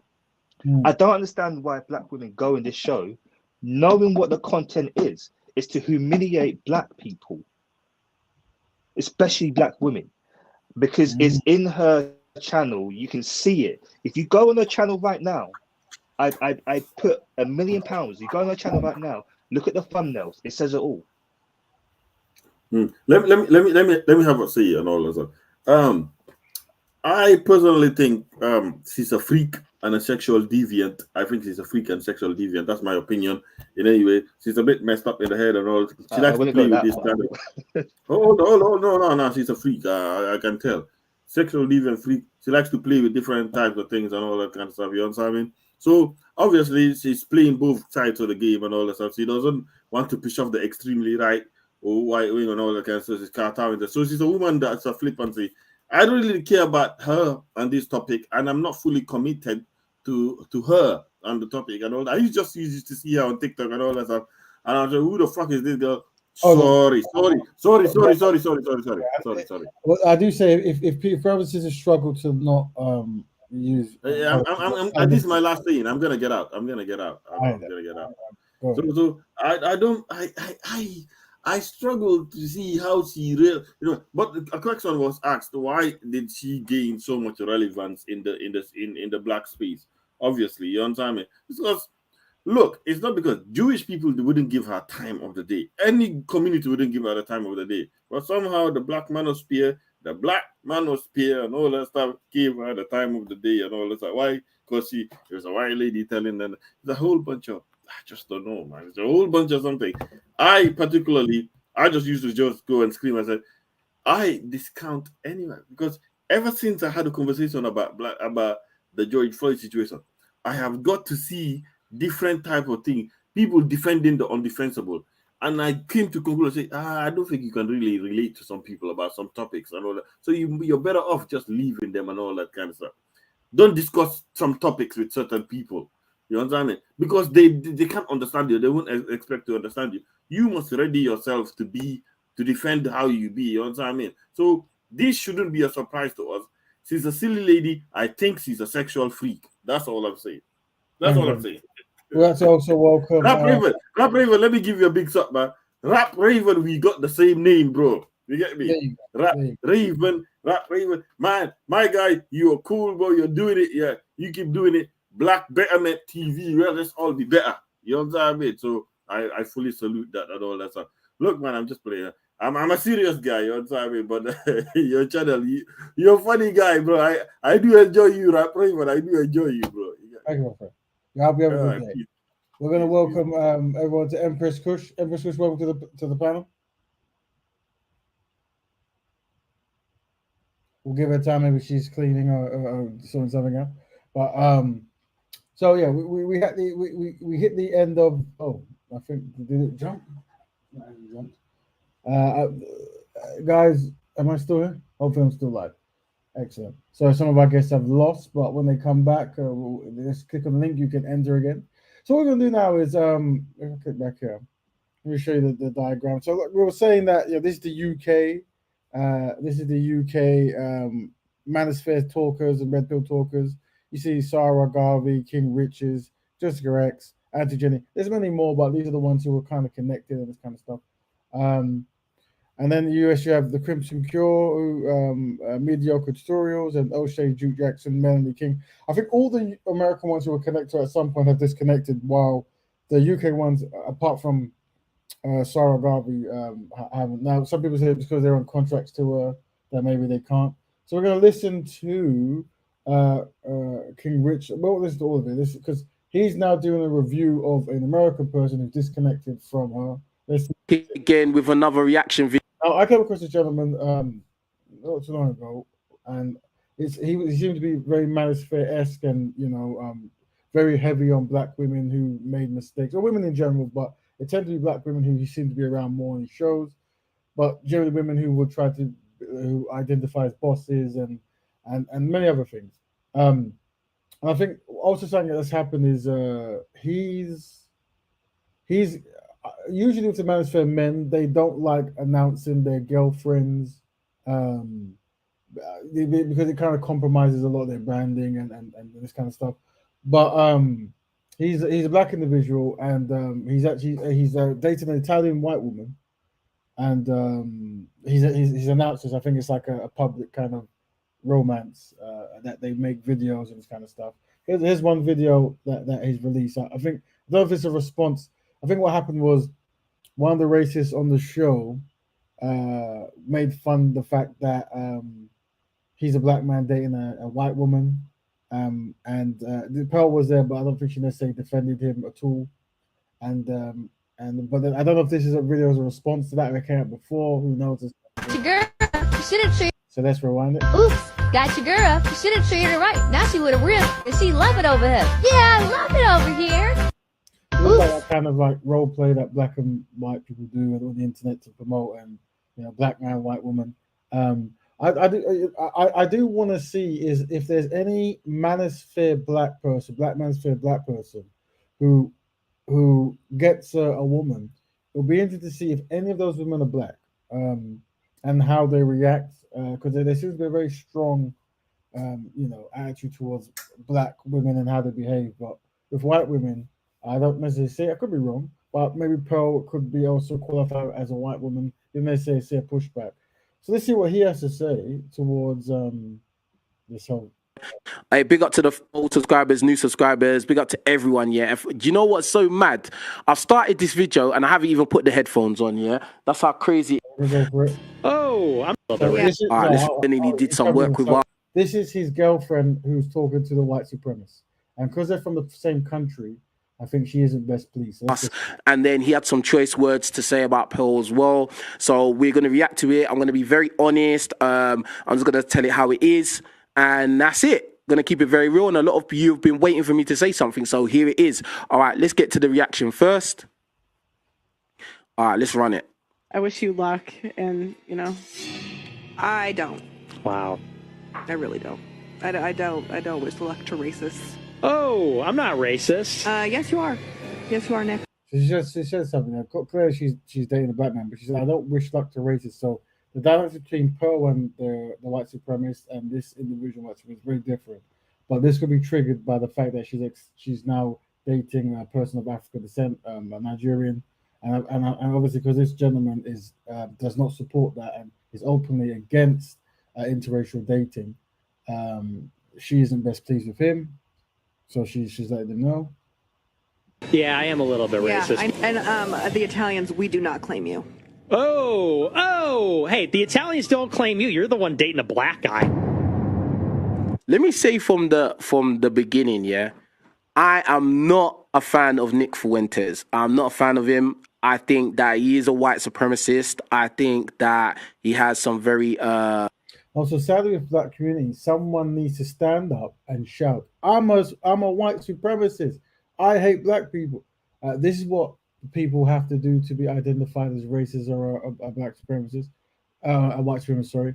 It's very interesting. Very interesting. like just bad things to say. Yeah, I'm not in his camp at all. I do not agree with anything he has to say. I don't agree with any of his ideologies. Right? I just want to say that from the outset. And, you know, even he just said, well, I am kind of racist. And, you know, that says it all. Do you get what I'm saying? So that's what I'm going to say from the start. But let's continue with the reaction. Make sure you're hitting the like button, all of you. Make sure you're hitting the like button and leaving comments and super chats and all that good stuff. Let's go. I'm not going to beat around the bush for this conversation. So this is another American called Mediocre Tutorials and Reviews. And he's also in the manosphere, and he was close friends with Pearl. Well, not close, but he came over to do some shows, and they had business together. But when he was actually in a live interview, and people bombarding him. And at first, he tried to defend, say, "No, I'm sure it's okay with him." I think after he started hearing certain things, he had to then recant, and he made this video. And so I guess he's reviewing this review of a video. I'll get straight to the point. Pearl, you f***ed up. You knowingly invited a white supremacist and a self-proclaimed racist onto a platform which is primarily supported by, at least initially, and produced by black people. This comes across as insensitive to downright nasty. I don't know. I don't really agree with that, MTR. I don't agree with that because, I mean, Pearl is not the first person to bring. Now, keep it in mind, and I'm just trying to be straightforward with how the code works and stuff. The person speaking at the moment is friends with Pearl. He's engaged in a contract that Sarah Garvey wasn't allegedly best pleased with, and saying that he might have been the low-end contract. But like I said, I haven't seen it, I don't know. And some people get different things. No doubt his platform has blown up bigger since networking with Pearl, I suspect. So there could be, some people might argue there could be a compromise in the sense of he being paid, and if she goes down, he goes down. And also, he's obviously dated a European woman, so that might also play into how people perceive certain other people groups. Who knows? White supremacists or racists onto a show. I just don't agree with that. And the fact that Pearl has staff who are black, I mean, that, you know, that's beside the point. Do you know what I mean? I just think that she brought on a controversial person. Obviously, that was going to bring around like a conversation. It was going to get views. People are going to want to hear what goes down. I think that, you know, this is not the first show that has brought white supremacists on. Do you get what I'm saying? So, I mean, Oprah's done it. Jerry Springer's done it. A lot of other people with shows have done that thing. So I think you may be exaggerating that particular point a little bit. But anyway. And I want to be clear. It's not just inviting said person to the conversation that's upsetting, because conversations with people who don't agree with each other or don't agree with a particular position, if done in a healthy way, can promote civil discourse. Okay. But you're so one of the comments said, "I've never seen King Richard's being so nice." This is the area of interest I'm at when it comes to Black Manosphere. The fury and at mainly black women who say certain things, but when white women, or this particular boss white woman, or the boss white woman, I should say, says something, there isn't that much pushback. Well, there is. In America, it's a bit different. But once again, some people might say there's a connection with contracts, but I don't know. This is not my area of expertise. So let's carry on. Up was to not only not defend the people who help create the content on your platform, but to also push a narrative that is insensitive and damaging to those very same people. Pearl, you know that your staff is mostly Black people. And I'm talking about from a production perspective as well as a talent perspective. You also know that the majority of your content utilizes Black people talking about Black relationship issues. You could have had...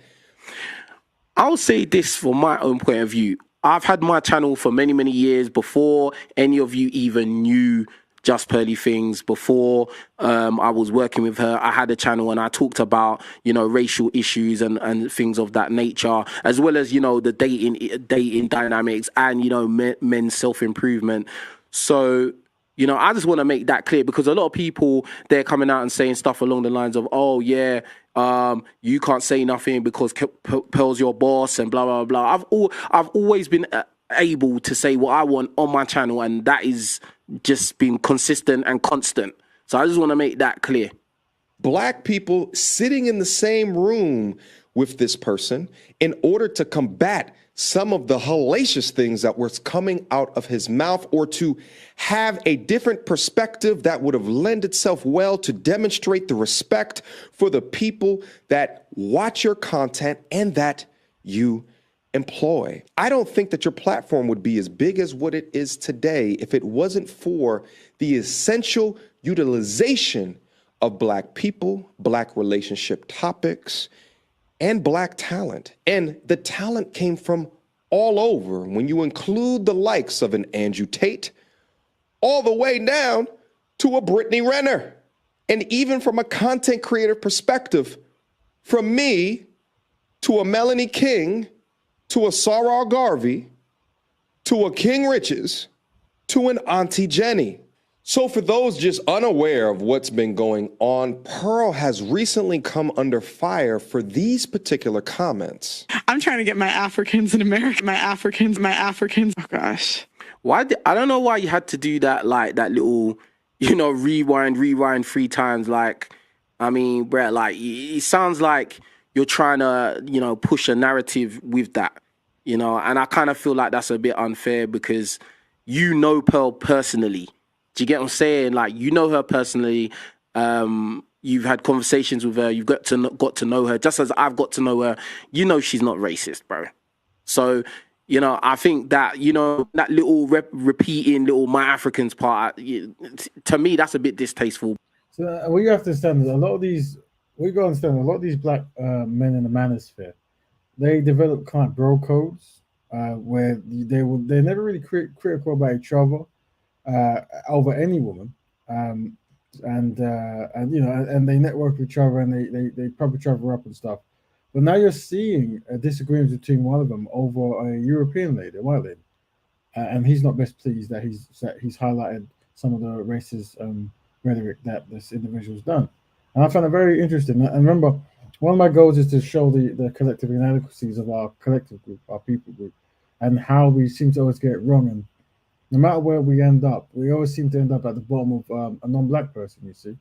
So that's why I push Black Betterment, and that way it eliminates that challenge, because Black Betterment is only for Black people.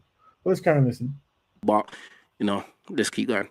Oh boy. They're gonna get trouble. This sounds similar to the slavery stuff too, because that's literally the founder of, or the guy who made Roots said, I wanted a myth for my people to live by. So they often, but that's what they do, is they embellish. And I'm not trying to say it wasn't horrible, it was. Right. But they want to make it like more horrible so that they can control people. Let me just stop it there, yeah?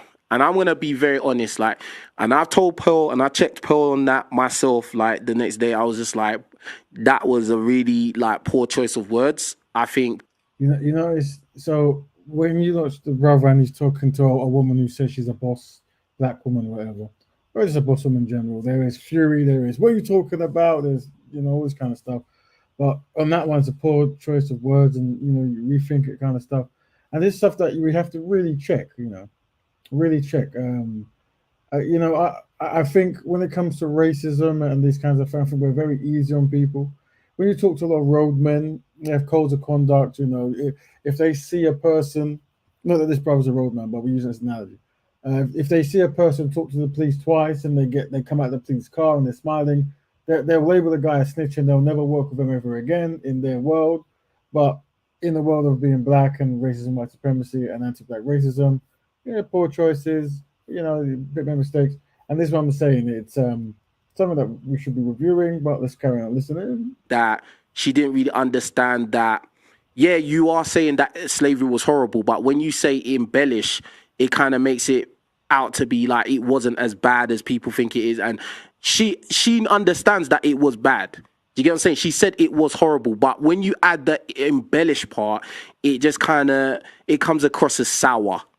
Do you get what I'm saying? It's going to rub people the wrong way. It's going to make people have just a bad reaction towards what you're. They might think you're anti-black racist or a white supremacist. Maybe. You see, what people don't understand is some people are raised in certain environments where certain things are normal. You see, so you could be a man who was raised in an environment where you just go and grab women, just grab them, and maybe in that environment no one challenges you and it becomes normal. Maybe there's no police force, or maybe women are under subjugation. Who knows? And then you go to a new area where you try that, and people stop you. Go, what are you doing? Yeah. Now, just because you don't know that it's problematic, it just means you come from a culture that accepts that. Yeah. And it is possible for non-black people, white people, to grow up in a white environment where anti-black rhetoric is just normal. It's casual. It's it's every day. So naturally, when they have to interact with black people, they're doing their everydayness. Now, you can be merciful, but what I'm saying is, I would say, spend your time fixing black people than trying to fix white people. But let's carry on listening. Saying and towards you as personally. Do you get what I'm saying? Now, as I said, I know Pearl personally. I've been around her for a long time, and if she was racist, I wouldn't work with her. It doesn't matter what money or what deal we're in, I wouldn't work with her. At the end of the day, she does a lot of things, a lot of positive things for a lot of people, and puts a lot of people in good positions, and she doesn't have to. Do you get what I'm saying? So she kind of does have to. She's running the business, and that's the people she's networked with, and they give her a good price. I understand. I understand that she may have not really understood what she was saying, but that's a good friend. That's a very good friend. What he's saying, and maybe he's correct. Who knows? But once again, I'm just trying to paint pictures here, seeing the different dynamics between this individual who could be described as the king of the black manosphere. I've seen that quote float around, and how the black men defend her, but then also how the black men are very critical about each other who go against her. You see. And they don't speak to each other. One of my goals is to prove that our people are collectively inadequate when it comes to so many things, and that way, when we accept this reality, we can try to fix it. And also that collectively we have no friends, and hopefully this is demonstrating that. But let's carry on listening. I did have to let her know that it was taken offensively. Like me personally watching it, I didn't like what she said, and I told her straight to her face that it left a sour taste in my mouth, and she has to address it. You know what I mean? I was very straightforward, and looking in her eye, just as I'm looking at you lot in the eye, I told her she has to address that, and that's not okay. It's not cool, and it's gonna make people not like you. Do you get what I'm saying? And that's it. So, yeah. And as for Nick Fuentes, I mean, he's Nick Fuentes. What do you expect? He's a white supremacist, and to be honest with you, I feel like it may not have been a good idea for her to bring him on. It may not have been a good idea. Personally, I wouldn't have him on my channel. Obviously, as I am a black guy. He dates Italian women who he's from Italy, of course. I just don't agree with anything he's got to say, and I don't agree with his ideology. So, we're not in the same team at all. Do you get what I'm saying? So, yeah. Now, what's crazy? Because they're not the same team, but when Pearly things were sitting with Nick Fuentes, the comfortability, the sharing of ideas, the non-calling up of anything, even though they're, as you can see, you see how this brother is defending Pearly things, and obviously now in disagreement with this other brother who's on the screen. And what you're going to be aware of is, even though they identify as friends, when Nick Fuentes made fun of him, and the whole race dating stuff, there was no pushback, defense, or holding it. I know it, but on this particular thing, he is jumping in and defending full force. So this is something that we have to highlight. And remember, this is a brother from the manosphere direction, where there is very man-led, this kind of stuff. So it's very, very interesting dynamic.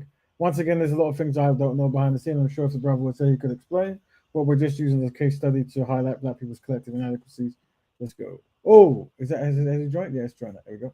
Well, this is the one more. This for a minute or so. Is that I came across these comments while I was live streaming a couple of days ago, and what started out as a laughy, jokey live stream where I wanted to talk about my time up in London quickly diverted to one of the worst live streams that I've ever had in my life. And honestly, it was a trip to hell as I discovered the magnitude, the conversation that she had with this figure by the name of Nick Fuentes. Specific to the... I'll be real, I didn't even know who Nick Fuentes was until he, was here. I'd never heard of him. I didn't know anything about this guy, but then I was quickly informed that, he had these radical views. And, I was just, I was not really interested in working with him like that. I mean, and even after when he left, I was very kind of like on edge about the whole dynamic of him being on anyone's channel. Do you know what I mean? So that was just my honest opinion. But yeah. Comments regarding slavery being... So keep in mind, this individual is signed, allegedly, and the other aunties signed. And obviously, they weren't best pleased that this guy's now within the network of the talking shows and on the set. But they weren't really they weren't really in the loop of what was going to happen. It would have been nice, obviously, because this person's anti-black and will say things against their their interracial dating and this kind of thing that might upset them. But they wasn't considered, and that's another power dynamic. But we'll unpack that later on. Embellished. I said this on the stream, and I maintain it today, that Pearl needs to be held responsible for this comment. Likening a quote from the writer of Roots explaining a myth for his people to hold on to does not negate the documented history of the atrocities that happened to Black people. And I will say this, like, again, in conversations with Pearl, there's a quote that says King Richard did say most black women are mud, as in below average. I haven't seen that, but if you come across it, let me know, because that would be very, very, very destructive, and it would probably highlight certain choices. But that would definitely be something that the community will need to know if a black man is saying that on a public stream. I haven't heard that. Or is it mid? Okay, you say mid. All right. It says most black women are mid, as in below average. Well, once again, and I mean this in the most correct way when I speak out there, this could be compromised minds, and this will justify why he probably has videos of him, lifting up European women and doing like monologues of she's with this N-word, and then obviously defending Europeans who practice anti-black racism. I don't know, but the brother, if I ever speak to him, he can always defend himself. And if we ever cross paths, whatever it is, I'm sure there's so much we don't know. But once again, our priority is black betterment, so we always have to speak in that kind of way. I basically said the same thing, obviously being a black person, you are going to have more of a deeper, you're going to have a deeper emotion towards the whole slavery dynamic. Even as a guy who is African, have African heritage, my mum and dad are both Nigerian, slavery is in everywhere around the world. But, as first generation in the UK, we face prejudice and racism. I know I have personally growing up and stuff like that. And there's certain things or certain feelings and connotations that will come up if somebody who is not black will say something like slavery was embellished. Do you get what I'm saying? And that was something that, I believe that me and Top... Keeping in mind that Pearly Things is a person who I think at the moment exclusively dates black men. And this is how her views, you see. And obviously this individual, it dates women, dates probably all women, but probably has a preference at the moment to white women. So this is one of the things, like it's very tricky dynamic that we can eradicate of practicing black betterment and being a constructive black man with a constructive black woman. There you go. Producer, we both spoke to Pearl, off camera, and we made it very clear that, using the word slavery or saying the phrase slavery was embellished, it just is not, it's just not cool. Like, you can't be saying things like that. Do you get what I'm saying? Like, slavery was a horrible, tragic, disgraceful period in history, which happened specifically to, when it's specifically happened in the transatlantic slave trade. And it was a disgusting era in human history. Do you get what I'm saying? So, like, she's explained to me, or explained to us as a team, as a network, what she meant by that comment. And I honestly, again, I will say, Pearl is not racist. She used a poor choice of words, and I believe we have checked her on it. We've So the reason why the Jewish community are collectively adequate and the black community are collectively inadequate, and we can always use case studies, is when you look at say Wiley and these other guys, whether they believe that they were anti-Semitic or not, they threw the charge when something came, because they understand that these kind of ideas develop, you see, and they shut it down straight away, and they all get on coke. That's why he was kicked off all platforms. Is why that was, and the other gentleman, Cameron, isn't it Cameron? Nick Cameron, isn't it? I forget the name. Kanye West. No, Kanye West as well, and there's another brother. And about funny enough, Kanye West and Nick Cannon were both seen on TV fighting to be white women, this kind of stuff. And this is the inadequate I'm talking about. Like, it's like you don't see Jewish people fighting to be with German people. It's like you're not going to see it. I'm sure it goes on, but from an optic standpoint, they realize it's not best for people to see the people benefiting from our destruction being the highlight of our lives, and then making videos where we use derogative terms to describe ourselves holding the women and this kind of thing. Yeah, it's never good. But then once again, this is the challenge we're trying to reverse. We're joined by Empress Cushy. She disconnected, and Dominic. They're back now. Anything you wish to say? You can pause it and jump in. By the way, now that you're back, your voice matters. Thank you, bro. Bless up, Dominic. I was just checking he's still on the panel. Yeah, just listening to the brothers' take on this. So it's very interesting. So yeah, I'm just listening in. So thank you for inviting me in to speak and stuff. Yeah, I'm just kind of waiting for Richard to get his little speech out. I know that there was a brother on before, and I know Dominic, and I know you've said it yourself plenty of times before, but I just kind of just appreciate the men kind of just saying that, like, this is an issue that, brothers kind of allowed it, even if brothers are not even in the manosphere or don't even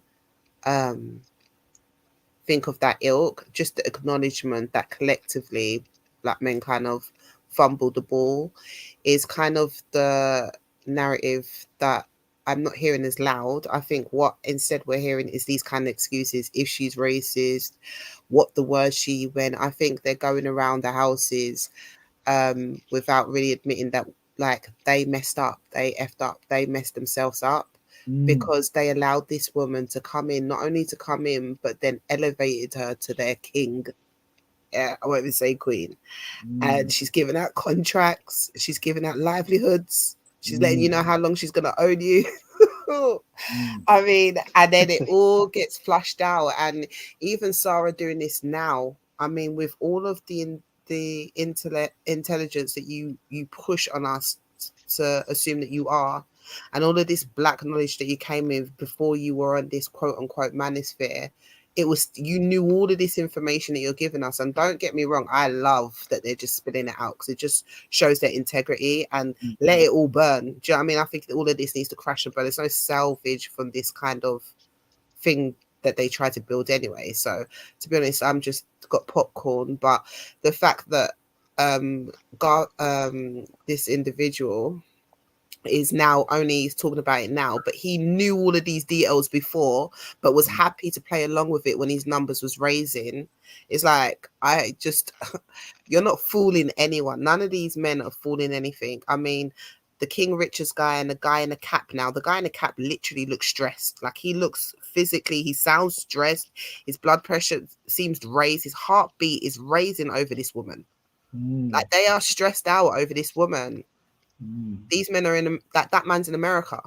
Yeah. So I mean, the one power that they've allowed to happen and let happen, and I think along this road, this long road of having to hear this, watching the likes of Red Pill build up, having to hear the manosphere, then getting this new thing pushed on us. Oh, we need to hear them out. You know, these are men that are going through hard things. All of this, we like the things that we had to endure to listen to this, and people have been saying this, and the way that they were getting tarnished, black women, like God forbid you say anything bad about this, and now look what has happened. And bearing in mind, all of these men were saying they want to be treated like leaders. What kinds of leadership skills have you demonstrated to allow this to happen to your little group, your little fraternity group? You allowed this woman as your king, and look at you all just turning on each other and everything else. What do you like? There's so much to say. I'm trying to keep it clean, but some things, like, you know, if it's a turd, it's a turd. You can't just brush it up, bro. And this whole thing was a turd show, okay? And clearly this is what happens, you know, and there's no way of nicing it. Like, this is why I say, and I agreed with you when you were saying to Cal, I don't know if it was last week or the week before, some things in the book is going to have to change. You know, the code book needs to get shuffled around a lot, because these kind of things, I think, kind of gotten away with because certain people were on code to the detriment of Black Betterment, because literally this woman was like leveled up to be their king. And to this day, even the things that she says, slavery was embellished, I want to get my Africans over here, all of the other, and it's only now that they've got an issue with what she's saying. All of the other rhetoric towards Black women weren't an issue. All of the rhetoric that Sarah was co-signing when he was on there with her bare foot and she was disrespecting Black women, he didn't have a problem with before. But when she says something about slavery, now it's an issue. Why is it not an issue when she said something about someone who looks like your mother, your auntie, or anything before? So to me, this is just their money bag has been fumbled. Yeah, the king has been compromised. Now the king's a racist. Then she's giving out contracts that weren't to your satisfaction. You're bitter. You came in, to me, I think he personally came into the manosphere because of what happened personally in his life. He was bitter anyways. And he's bitter leaving in it because, you know, she manipulated him. We never got what he wanted out of it. Now, clearly he's trying to do some sort of series with what he's doing now where he's exposing her. Like he left with the little cliffhanger of what happens in their in their little orgy parties. Or oh no, so we're all gonna have to clearly wait till episode 2 for that. But I mean, I can't stand here as someone with intelligence and say that I'm shocked. You know, this was inevitably. I'm not shocked either. I'm not shocked either. Exactly. I saw this coming exactly a long time ago. Absolutely. Sarah Garvey, he knew about this already. He knew about this. Exactly. So, but because you saw the clicks, the views, the likes, you shut your mouth. So you effectively sold out. You sold out for views and clicks and likes. You knew everything this is not the first time she said something questionable. Even take Black women out of it, just about Black people in general. But you didn't care. Like, so don't expect anyone to think anything. And now, as per usual, they just want to go back to and now he's got his African pendant. And he's there in his all Black turtleneck. All that was missing was a beret hat and a black fist. I mean, did they think they were that dumb? I mean, come on. And it's sad. It is sad because overall we can see this, but don't think this was just not for us. This was for all communities to see, the white men, the white women, all of them. I mean, a panel that I got clips of where I'm not sure if you've spoken about yet today, bro, where like, you know, I think you was talked about before, where Jenny was and the rest of them and stuff. They weren't Black people. This is entertainment for all communities, watching how Black men have fumbled the bag, let this woman be their king by disrespecting Black women, and now she's turned on them. So now that is a slight on everybody. Everybody has to take that L. Everyone has to feel that embarrassment. And this is what I'm saying. When he was there, he should have been shut down from the beginning. This code of, let's not do it. Sarah should have been shut down as soon as he was seen with that woman. As soon as there's disrespect for black women and black men, it should be shut down. We should call them out. Doesn't care if we know them. Doesn't care if they've done good things before. If this is not in line with what we're going to do, we should have shut it down. He was left to go on. No one exposed them. They exposed themselves. This is why this is happening. They set their own house on fire. Yeah, I mean, does anyone know that the Nick interview happened about 3 weeks ago?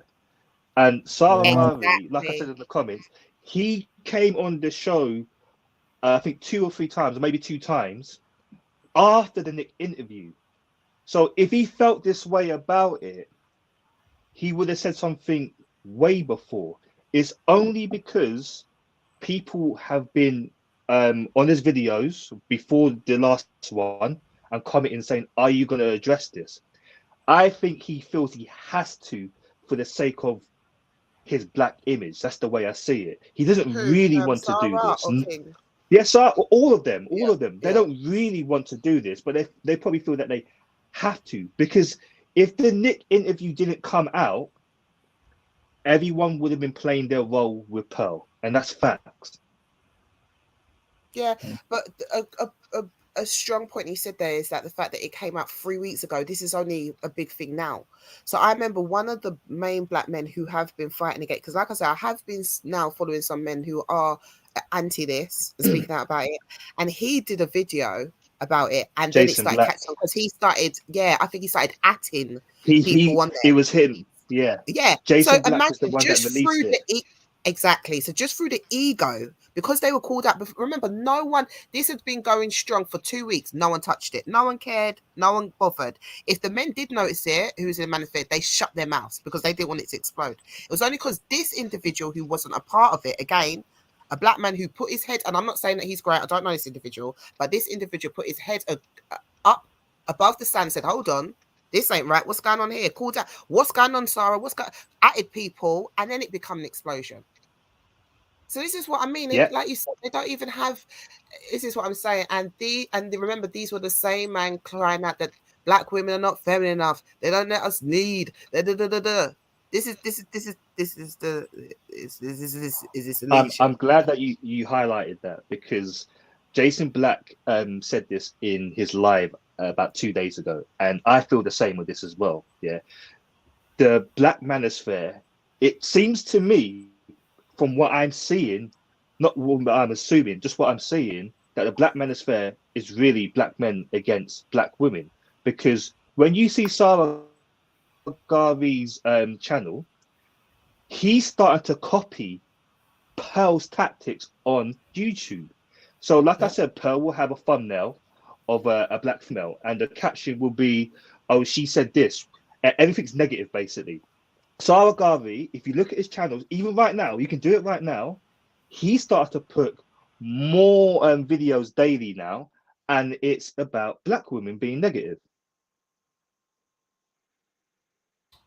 I think that's the formula that they once you're part of a network, that's what happens. That you film stuff and then they give you the content to put on your page, and then I think what he was saying is there's a cut where you get anywhere from 10 to 30% depending on how important you are on content that you make and is on your page. I think that's what he was talking about, and that's probably what we've been seeing. But apparently he hasn't signed no contract to. That's him doing it independently, though. That's not him using Pearl's studio. If you notice, Sarah Garvey's videos is him doing it independently with his own clips. Right. Okay, yeah. He's adopted Pearl's tactics 100%. Because I'm thinking, why is it a black woman's face on the thumbnails? Why are you not talking about women in general? I think there's a nuance to behavioral patterns, and with the King Rich gentleman, I think what's interesting about him is he's openly announced he's dating a European woman, and that there's a whole a white lady, and with that, you know, he's obviously quite strong on manosphere ideology, and to announce a woman is a big thing in the manosphere. It's a big thing, you know. But what happened is he's really defending the Pearl and saying she's not racist. But I never saw her defend him when I saw that. when the girlfriend was saying that you're we don't claim you for dating a black man. No Italian was going to want anything to do with you. She just said, well, Pearl kept very quiet. Yeah, she said, this is a good black man. This is a good black man who I know and I pay money and he's helping my business. You know, don't you talk bad about my black man or whatever it was. She didn't really say that. And she's also someone who, as far as I'm aware, exclusively, at least currently, only dates black men. So a very interesting thing was going on there. For me, it really is a massive catastrophe. I think it was a massive catastrophe anyway. I think if you're a cautious tell, bro. It's a cautious tell. Of this is exactly what you've been preaching as a black man trying to speak to these black men. It's exactly what black women have noticed, and it's blown up.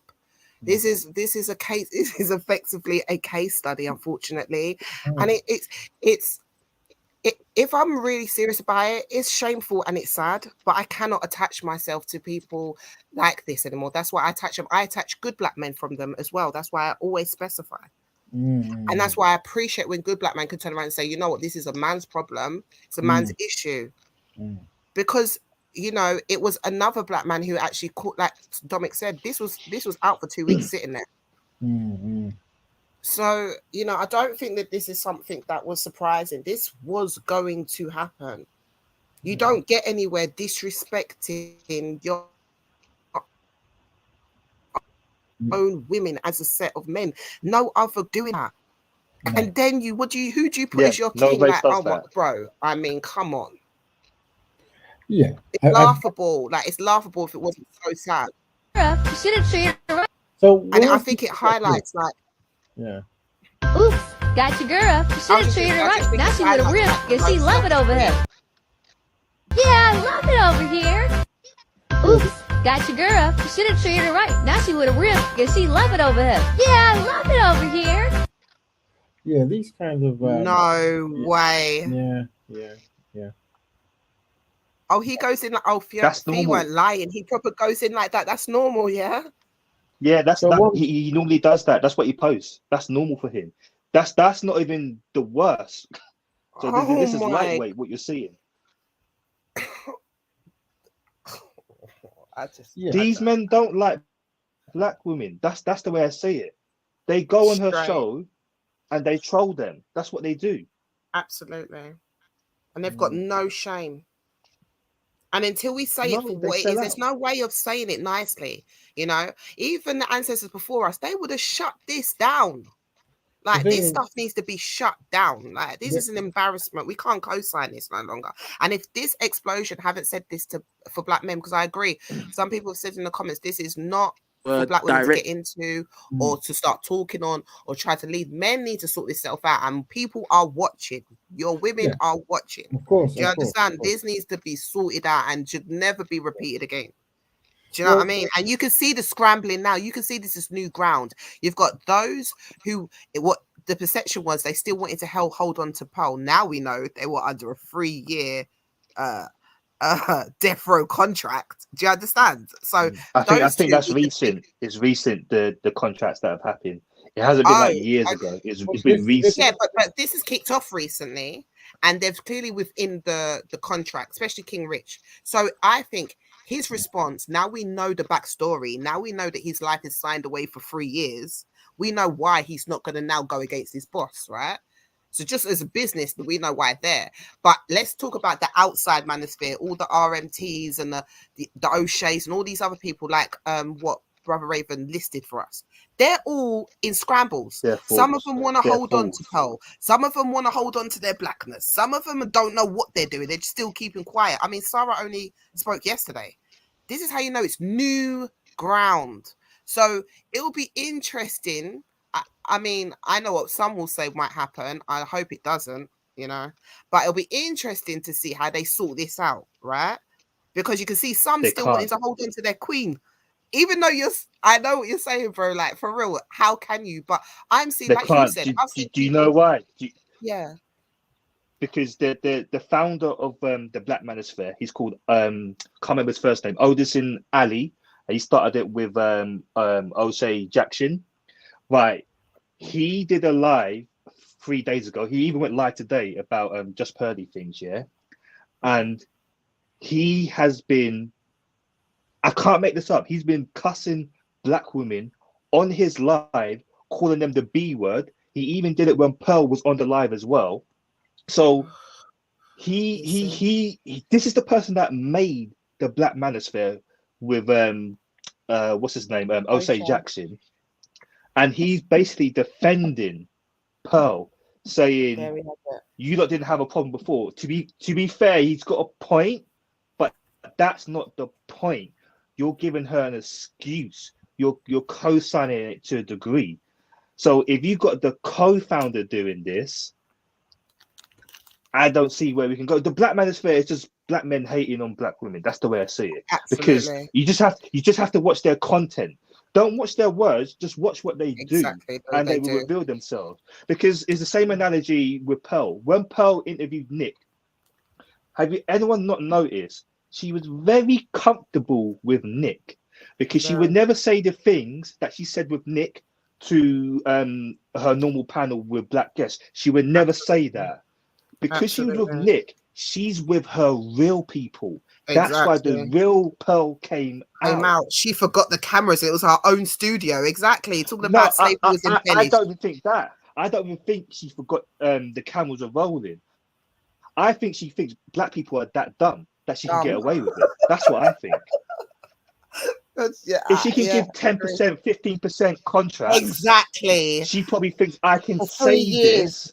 They love me so much. They pushed me to the top of the Black Manosphere. Now Kevin Samuels is gone. So she probably thinks I can say this, and I know King Richard is going to defend me. I know this person is going to defend me. Absolutely, I agree. You mentioned O'Shea Duke Jackson. Yeah. So he was part of the founding of the Black Manosphere. Is that correct? Yeah. You can Google it. It's all there. Right. It's interesting because he was someone who Jason Black seemed to be very strict towards, as in like the stuff they've done. And when I heard him, what's interesting though is I swear I've heard O'Shea classify himself as pro-black or Pan-African. He has. Yeah. Wow. This is the thing. I think I heard a video. I'm trying to find it, but it's where he said something like, "I'm no longer in the Black Manosphere. I'm now pro-black." There's a video recently made. He said he noticed that last week. Yeah, because a lot of black men seem to be anti-black woman, but pro-black, pro-white woman. Yeah, and as in the same harshness they push towards black women, they don't push towards white women. That he can't be there, and he had a rule where he only interviews black people, something like this, right? But then, wait, slow down. So this happened recently. Yeah, this is. Yeah, but why is he saying it now? Exactly. Do you get what I mean? Well, was this after? Well, was this after? Well, the Pearl thing only happened the last 3 days. So this was just before the Pearl. It was after Pearl. It was after. Yeah. Okay. O'Shea Jackson is a fraud. He's a fraud. Well, I mean, the thing is, there are certain mindsets of people that are so embellished in certain doctrine for so extreme that they might not, even if they might want to embrace some kind of black empowerment, they might struggle. Like I'm looking on his page now, and there's I don't know. Obviously, I don't know the nature of the thing, but it says black men are winning in Colombia, and people are upset. Here's why. And there's a picture of a black man if it looks like either Asian or a Colombian woman, and this is my passport did this. So if you're pro-black, that's not optically that doesn't really work to it's but the thing is it's a lot going on. But if we look at the diagram, we realize that this individual Pearl has come in and she's completely dominated the space, and the American community are not connected to her, and they probably understand race and white supremacy at a higher rate, so they're obviously gobsmacked by what she's doing. While the UK one are either connected to her, while the person who's probably most educated on racism, white supremacy is Sarah Garvey. So obviously, so he was saying, I suspect Auntie Jenny isn't that educated on anything, to be honest. I was on the panel with her today, and I didn't get time to really ask so much question, ask some, but she said that she was educated in Barbados, and the history she learned was a bit different. She learned about like Arawak Indian history and stuff, and she might I don't know if she identifies as African descent or this kind of. She'll have to explain it herself, but I was going to ask her, has she had any kind of Black empowerment or Pan-African kind of ideology? Because if she hasn't, then most things we say might just confuse, and where I suspect Sarah Garvey might be coming from in some of his statements might not make any sense to her. And I stretch across to all the UK guys in the manosphere who don't understand about race and white supremacy and anti-Black racism, and this is what I'm seeing, that they're very confused in it, and they're very gun-ho in defending non-Black women. And it's very very eye-opening. But this is not a shock, and I'd be surprised if anyone thinks this is a shock. The show starts with, unfortunately, Black people are collectively inadequate, and we highlight the shortcomings of Black men. And we say that constructive Black man and constructive Black woman makes a constructive Black family. And the reason why we have to stick on that is because whenever you try to deviate or do new philosophies, or you get new kind of spin-offs, it ends up with Black people being under white people. I mean, this is just what it is. I've seen it happen so many times, and I will continue to see it happen many times. That's why the best work I do is with people who understand this ideology. You understand that self-determination is one of the most primary things that people can do, and you have to be self-sufficient. And you cannot rely on people who historically have benefited from your destruction to liberate you. It just doesn't work. Yeah, and the fact that people can just opt into being pro-Black is a joke as well. Like, you can build your whole work on disrespecting Black women, but when it gets a bit sticky, now I could just go back to Black people, or Black women in this case, because he's always had the support of Black men. It's like you don't even need permission or have to do anything, or to get any worth or grace back, or to get any confidence back in. Yeah, but because this O'Shea individual, I'll just jump in just to make more sense. There is no Black Pan-African or B1 established community or a platform that will accept that narrative. And that's why, and I don't agree with name calling and this kind of thing, but that's why he's still being name called by certain people who are exposing this, because they're not going to necessarily. Once again, it's in order for men to, I mean, it's the most kindest way to make highlighting and projecting this kind of narrative towards Black women. Already, their mind must perceive the world in a very different way. You see. And in that way, it's like these ideologies are T-shirts that you can just put on and take off. They don't understand that behind each ideology is a work, is a consistency. You see, it's a building. Yeah. You see, building. So unfortunately, this is what we have to be consistent on and say that every Black person is welcome to be constructive and practice Black empowerment. However, we have a code, isn't it? And constructive Black love is the primary in the code. I think Jason Black might have highlighted it, and maybe someone else, and I tried to highlight many years ago. And when I speak to Red Pillars, who's Jason Black? I'm sorry, isn't he from the manosphere, or is he not? No. Jason Black is part of what they call him part of the new Black media, and they've come to rival the old Black media, and they're quite aggressive. But from what I can see, they tend to use Neely Fuller, Claude Anderson, and Francis Preswellskian as a base of their kind of work, plus many other Pan-African and Black empowerment brothers and sisters from the 50s, 60s, 70s, and 80s. And they use that as their base work and talking point, but they're much more aggressive in how they speak to people. Like, they do cuss and they don't take prisoners. Okay, and have they publicly denounced the whole manosphere thing? Or they've announced that when it first came out. Yeah. Okay, what's his name? Jason Black. Jason Black. He's stuff. He's a mysterious guy because he doesn't show his face, but he's trying to get shut down a lot. But His channel's called one channel's called The Business, and one channel's called The Black Authority. And he networks with another individual who goes by the name of, I think, let me get it right. What's the other guy? I forgot his name there. I'm trying to think as well. I know who you're talking about. Professor Truth. Am I wrong? Am I wrong in that? Is it Professor Truth or Professor Black Truth? I think yes, I could be wrong. I could be wrong. I think it's Professor Black Truth. And I came across him years ago and did some kind of like viral video about the Black Egyptians, and I found it very entertaining. So I started following him years ago, like 10 years ago. Yeah. But the thing, they correlate and they're around the Tariq Nasheed as well, as in like Tariq kind of going somewhere else with stuff, but they have that kind of delivery when they talk to people of it, like, you know, cussing and stuff, but referring to Neely Fuller and Francis Cress Welskin and they pretty much just tear people apart who they say are off code. They seem to get because just on the point where Poetic Empress says UK black men on the manosphere look ridiculous.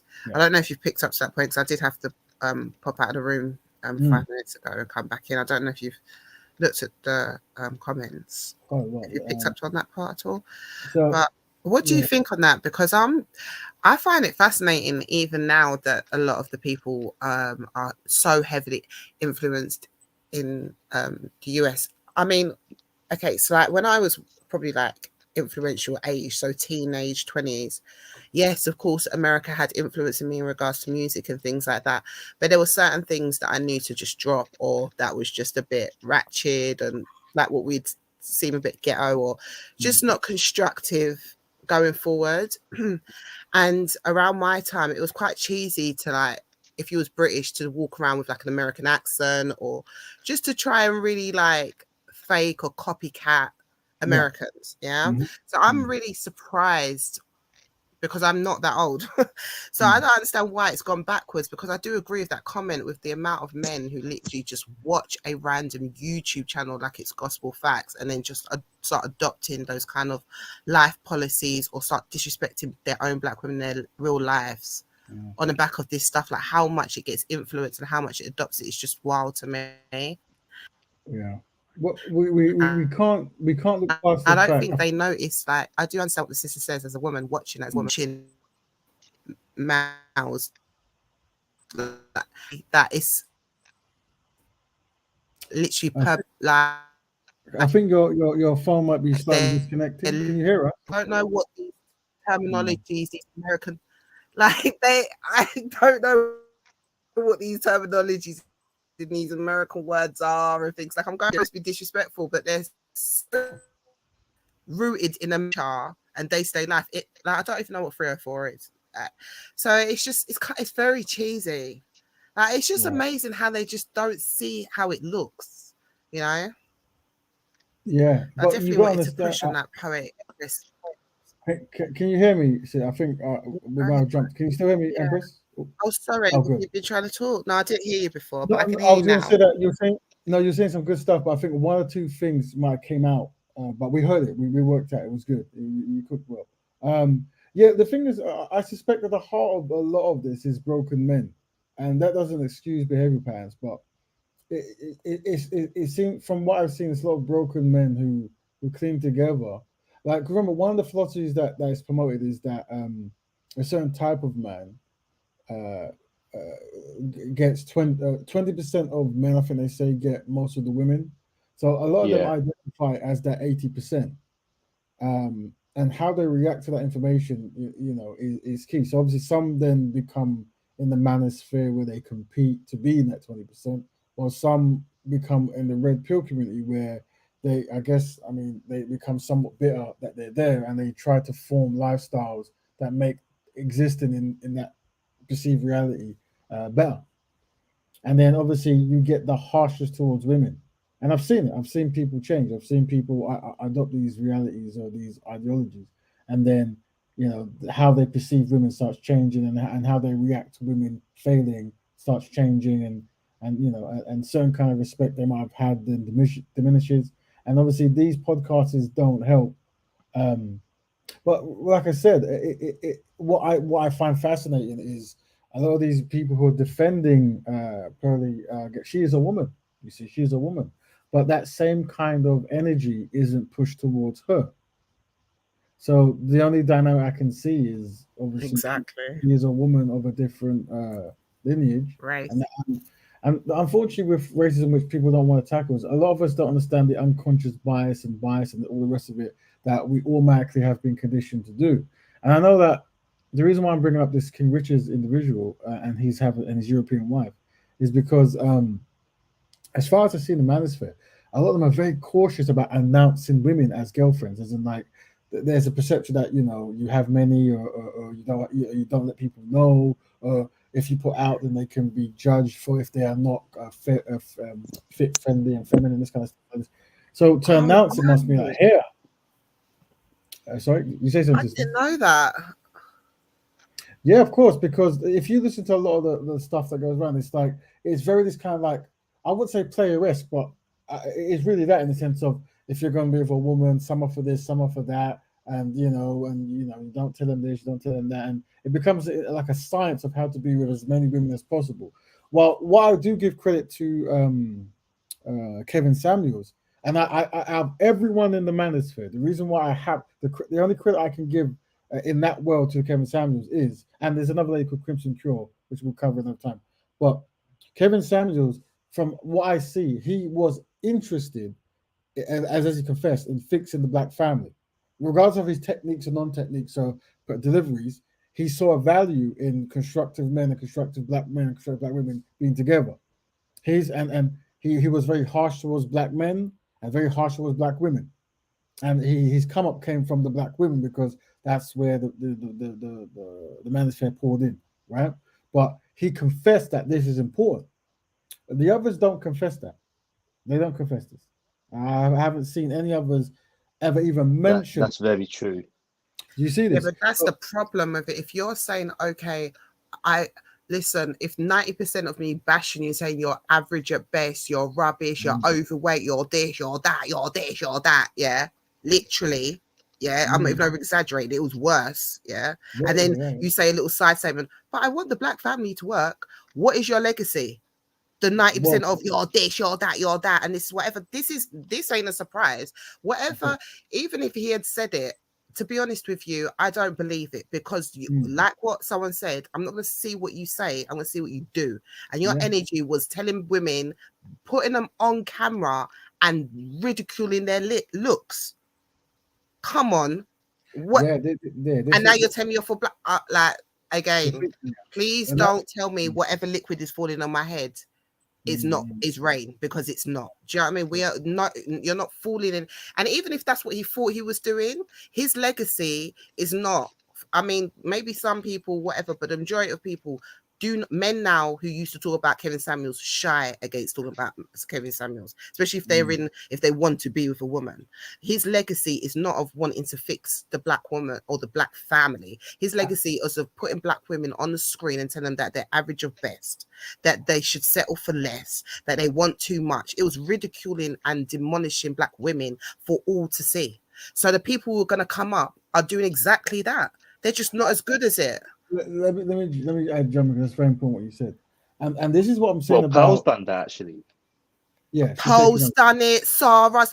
It's just that Pearl got elevated. Yeah, and remember, people ain't talking about how many beautiful black women who were in the manosphere happily co-signing, bashing black women, and none of them got elevated to the status that Pearl did. No, but because let me that's say not this their point. agenda. You see, the black manosphere is different.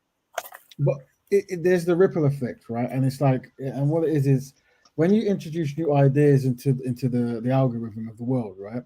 You need to really make it as simple and plain as possible, and it has to be proof. It has to be foolproof.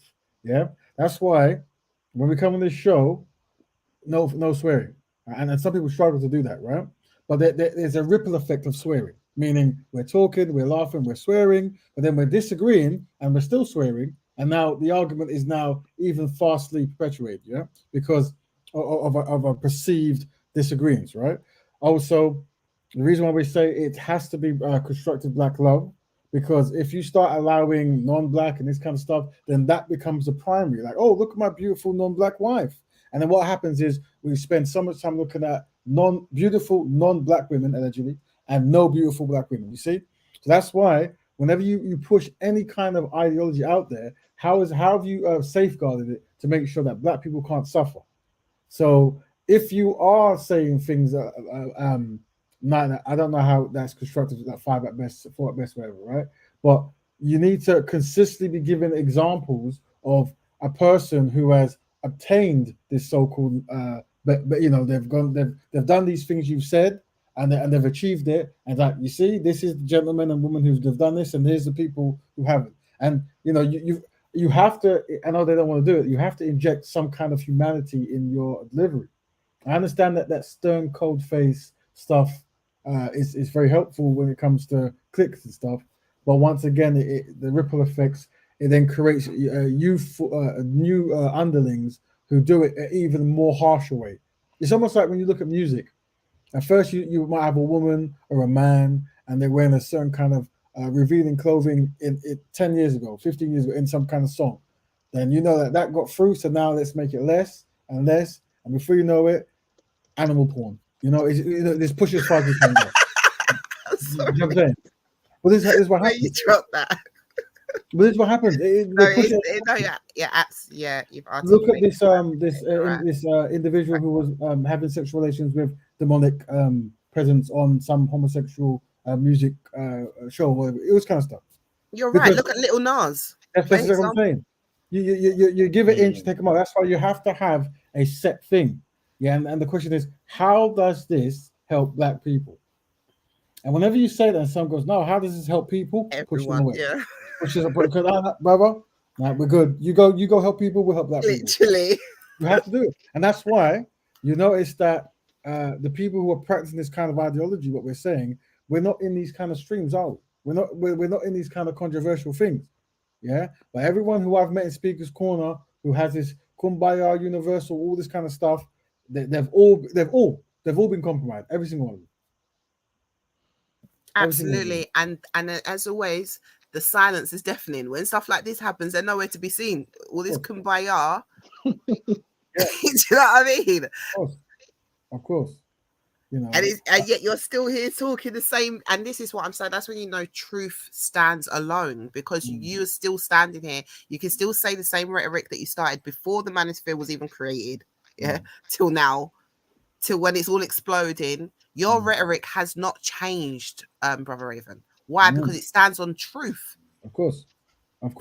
And I network with all of these others are clicks, views. They're fair weather. Whatever the wave is, if the wave is dissing black women, it's clicks and views. Yeah, we'll do that. If the wave is disrespecting black people, yeah, we'll do that. It's just fair weather. Like if you don't stand for anything, you fall for anything. I don't know what to say, so I probably messed it up. Yeah, it's Malcolm X. Yeah. And this is a plain example, being fair weather. You need to stand on anything. If you're just going with the flow of whatever's trending, do you know what I mean? You're going to have a problem. Nothing lasts forever. That's why it's a trend. Stand on truth. Truth will never let you down. Yes. And the fundamental truth is a constructive black man with a constructive black woman.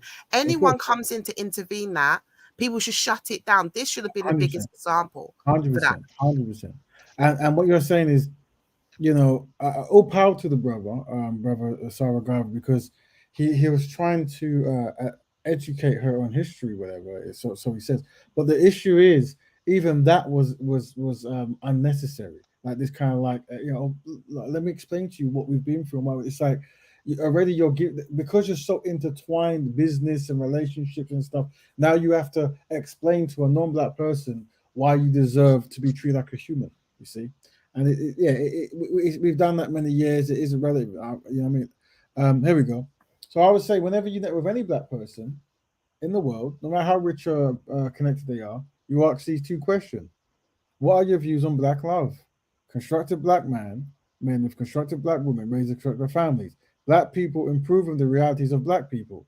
Black people being respectful and honorable to black people. What are your views on black economics? Black people networking within business. Black people patronizing each other's business. Black people teaching each other business skills. These are the 2 primaries: black love, black economics. I'm telling you, as a start, is a philosophy. If we have this as the questions you ask, you will literally scare away 60% of the people who will destroy everything you try to make. As soon as they screw their face at the concept of Black Love, they go, "What are you talking about? I love non-Black women. I love them so much. I can't do without them." Go, okay, cool. You might not want to help promote Black Love then because it might be problematic to you. Yeah. You know, I can't stand Black business. I tried to today I heard that, I won't never say names, but you talk about Black business, but it was an Irish woman who helps me do my thing, and then it was a man from Istanbul who helped me do my thing. No Black people came for me, and that's the narrative you always hear. That kind of because this Irish person did it, to hell with Black businesses, to hell. Yeah, but bro, that to me, that symbolizes that as well. But it just shows that you're just jealous. You would have been there. You would have swapped that place in a heartbeat. There's so many people that would be in Sarah's or King Richard's, even with his 3-year contract, or even Pearl's position right now. Most of them are just bitter. Like when you're hearing, when a Black man created trying and I would have done this, or then no one cared for me, like what you're saying about this individual. Like, you just upset that you never got the money. A lot. This is what I mean. Like, this is all I'm hearing is that you're just it's same with it's just bitterness spewing out, and they just mix it up with these kind of the history of this and the history. What are you talking about? Sarah's sitting there talking about the truth about Pearl. He's talking to us about the history of slavery. Like, you're going around the houses. Why don't you just stand on your square? That's what people were saying under his comments. Why don't you talk the truth? Because you're trying to paint a narrative. Exactly. Because you're trying to get yourself out. He's trying to get himself out squeaky clean, and he's not going to. In a black turtleneck jumper with an African pendant before. So the moment I saw that on the screen, I knew he was going to start talking around the bush, because he knows he's allowed this to go on. He knows that. So he's trying to keep his Black image, but most people can see through it because actions speak for themselves. I say this. Any person I've spoken about, King Richards, Sarah, Pearl, or anyone like this, most of the Black people, to be honest, you're always welcome on the platform to talk. And if you ever meet me in person, we're going to speak. My ultimate goal is to have Black people help Black people. So that's where I will always try to take the conversation. It's never too late to be constructive. But the things that you unravel and you unwire, you might have to put back, and I can help you, or we can help you. So we do that. But unfortunately, I will have to ask you these questions, and that is, what are your views on Black love, and what are your views on Black economics? You see, and your answer will determine how far we can interact. But my bro, Black people need, especially Black men, need to understand, not all money is good money. Of course, making money this way is not going to benefit you in the long run. Well, it's already happened, hasn't it? Exactly. You're now on camera justifying racial comments. Exactly. You're still justifying it to keep the back. And that's what it is, because if this Pearl woman crashes and burns and I'm under her with a 3-year contract, what is my motivation right now? My motivation is making sure that she's still up there so this money train can still go in. And this is what I'm saying now. My motivation is money focused, even though the whole picture is going against everything I stand for, me, my mom, everything else. Just for money, you're selling out for cash. Yeah, it'll be good if because I spoke to Auntie Jenny. Am I saying it wrong? I keep my memory so bad, it's unbelievable. I think it's Jenny, because she said something not with an I-E but with a Y, so I think it is Jenny. Yeah, because I'm shame on me twice. But I spoke, and I wanted to ask some more questions. And she's, she definitely is good at having an opinion and defending. And she's a huge supporter of Just Pearly things, because obviously she's one of the few who actually never had a platform beforehand, and after networking with Just Pearly things was set up her own platform through her. And then we've got quite a lot of subscribers, and she's an elderly woman. Yeah, she started September last year, and since then she's had. Do you know how Auntie Jenny came to the Pearly Show? Auntie Jenny came through the Pearly Show through Sarah Garvey. That's how Pearl got her, and that's why Pearl wanted Sarah Garvey, his connections. Because when Sarah Garvey was going on live, Auntie Jenny used to be one of the callers that called in. Right. There's a reason for everything. And this is what's so Pearl dangerous. didn't because know Auntie Jenny. Exactly. And this is what that's why he's so bitter, because he's looking at her numbers and he's looking at his numbers. He's like, but I bring you into. Remember, she came over here. She's American. She come over here and she used Garvey like a little black book. Got all the numbers, the contacts, got all of the plays. I mean, she even said that she called up Kevin Samuels and got one-to-one tuition exactly how to play this game. Like, if I was a black manosphere man, I'd feel To be fair, played. she paid for that though. She paid for that. Yeah, she paid, but this is what I'm saying though. It's a game. Do you understand? Like, she phoned up Uncle Samuels and said, how do I play this? How do I get all of these black men? Like, think about it. Do you understand? It's just business. It's not personal, it's as Kevin Samuels would say. So it's just like, it's ridiculous. It is so, it's like the highest level of selling out, and I mean that in the most genuine way that it is meant to be. There's no other way of saying it. Like, this is what I'm saying. Like, the fundamental issue for a lot of people, it's not, because remember, they don't care about being pro-black or nothing like that. To them, it's the money. Yeah. It's what she got. Remember, like what Brother Raven said, she came on last year, September, and she said that she's already got over 40,000 subscribers. What's Sava on? 70, and he's been in there for what, 10, 15 years? I mean, for a few years. Like, so, not that I'm promoting a certain kind of narrative, but what I was saying is exactly. Poet Empress said everyone's trying to play chess on YouTube. It's true. There are black women. She's playing chess. There are black women who are critical about certain behavior patterns that some black women practice, and they've got channels. And one of them, not that I'm supporting, because obviously it's not for me to reform black women directly. I think black women should, and the strategies that they come up with. I suspect this is one of them from a lady called the Crimson Cure, and you see in the top right corner. I assume she's like a Muslim lady or a Nation of Islam lady or something. I'm not too sure, but she wears a hijab, and she I could be wrong, but she's quite critical. But what I'm saying is, she's quoted certain people, and her goal is black family, from what I've seen, and I think she's using this criticism of certain behavioral patterns that she witnesses on Instagram or whatever it might be as a way to reform from the woman's side, the women's. And I guess there should be a man equivalent. I'm not too sure who that man equivalent is, but that it would be good if these brothers maybe would fill that void of, because that's what they say is reforming men, right? And maybe focusing more so on how men can be better, black men can be better in order to find black women. But that's just me putting it out there. But, guys, I think she's a part of the manosphere, though. They accept her in as the manosphere because they do. But what I'm saying is what I mean. Why isn't she their king? That's the point I'm raising. That's the point I'm raising. Why is it that this black woman, who, as we can see, has had a channel since 2015 and has 90,000 subscribers, versus Pearl, who had 2020 but actually started in 2022, has 1,380,000. You see. So what I'm saying is, we're just trying to highlight the inadequacies of black men, and somewhere lodged in black men's mind, I suspect, is a form of anti-black self-hatred. I know it sounds like a strong word, but where you might not realize it, where sometimes you're more gravitated towards non-black things.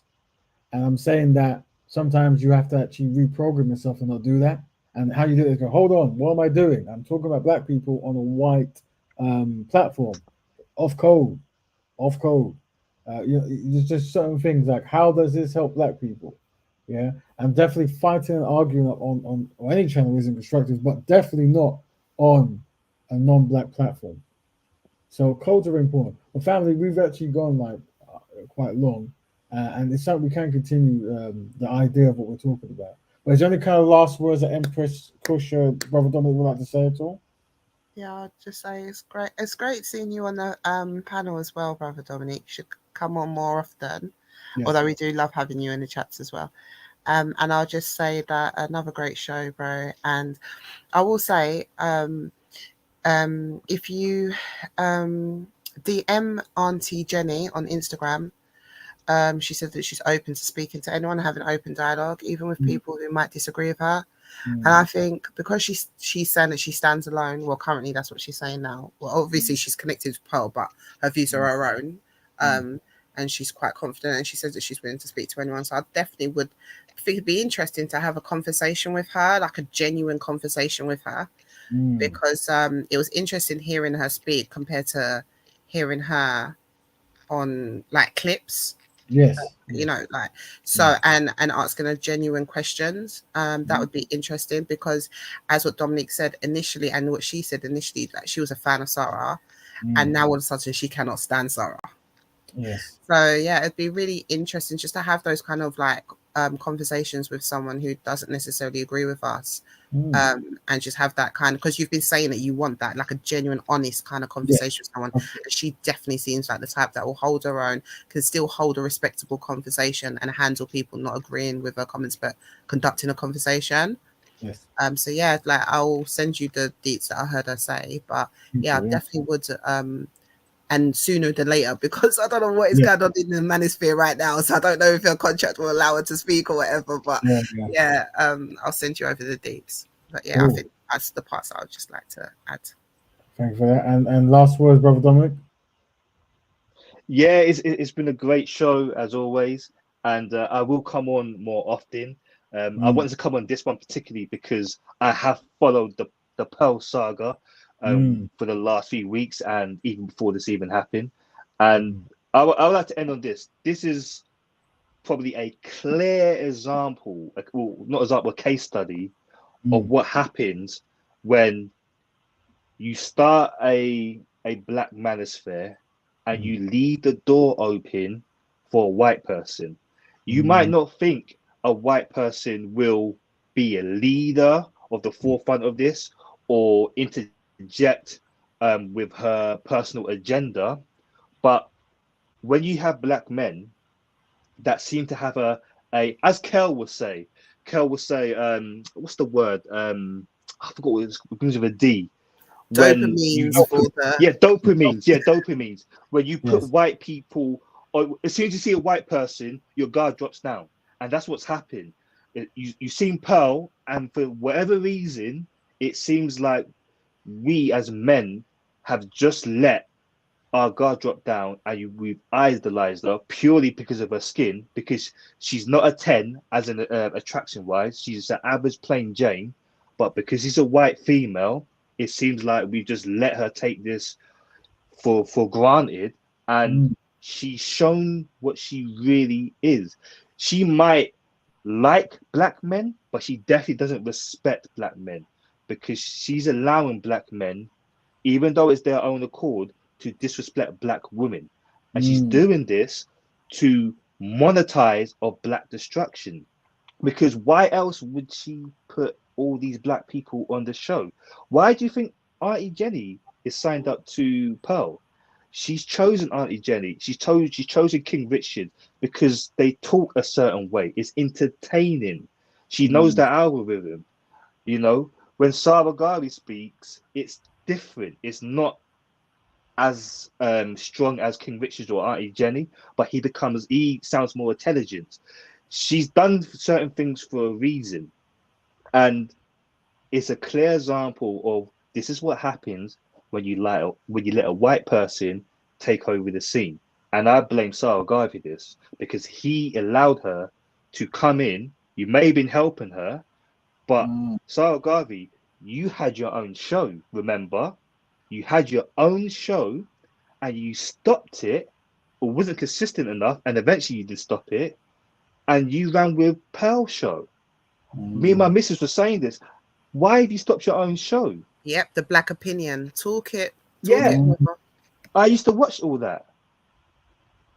This is a perfect case study of what happens. Don't watch the words, just see how they act. Wow. Because when she is with Nick, she was very comfortable. Very comfortable. And let me just add one last thing. Of course. With Nick, he might have said certain things, but we can't blame him, because Nick said he's a racist already. He is what he is. With Pearl, what you have to understand, and Jason Black said this is why you can't believe she acted like she didn't know what was going on. she was interjecting things without even Nick saying anything. For example, black people being late, or slavery wasn't that bad. Nick didn't even say that part. She did. So that shows this is what she truly thinks. She just thinks black people are dumb, and she thought that people won't notice that. And to be fair, for 2 weeks it went unnoticed. It was because someone emailed Jason Black, and he pulled everything out. And now people are jumping on the bandwagon, trying to say, "Oh, this isn't right." But like with Sarah Garvey, you knew this already, but you still went on her shows. This is why you have to watch who you're listening to.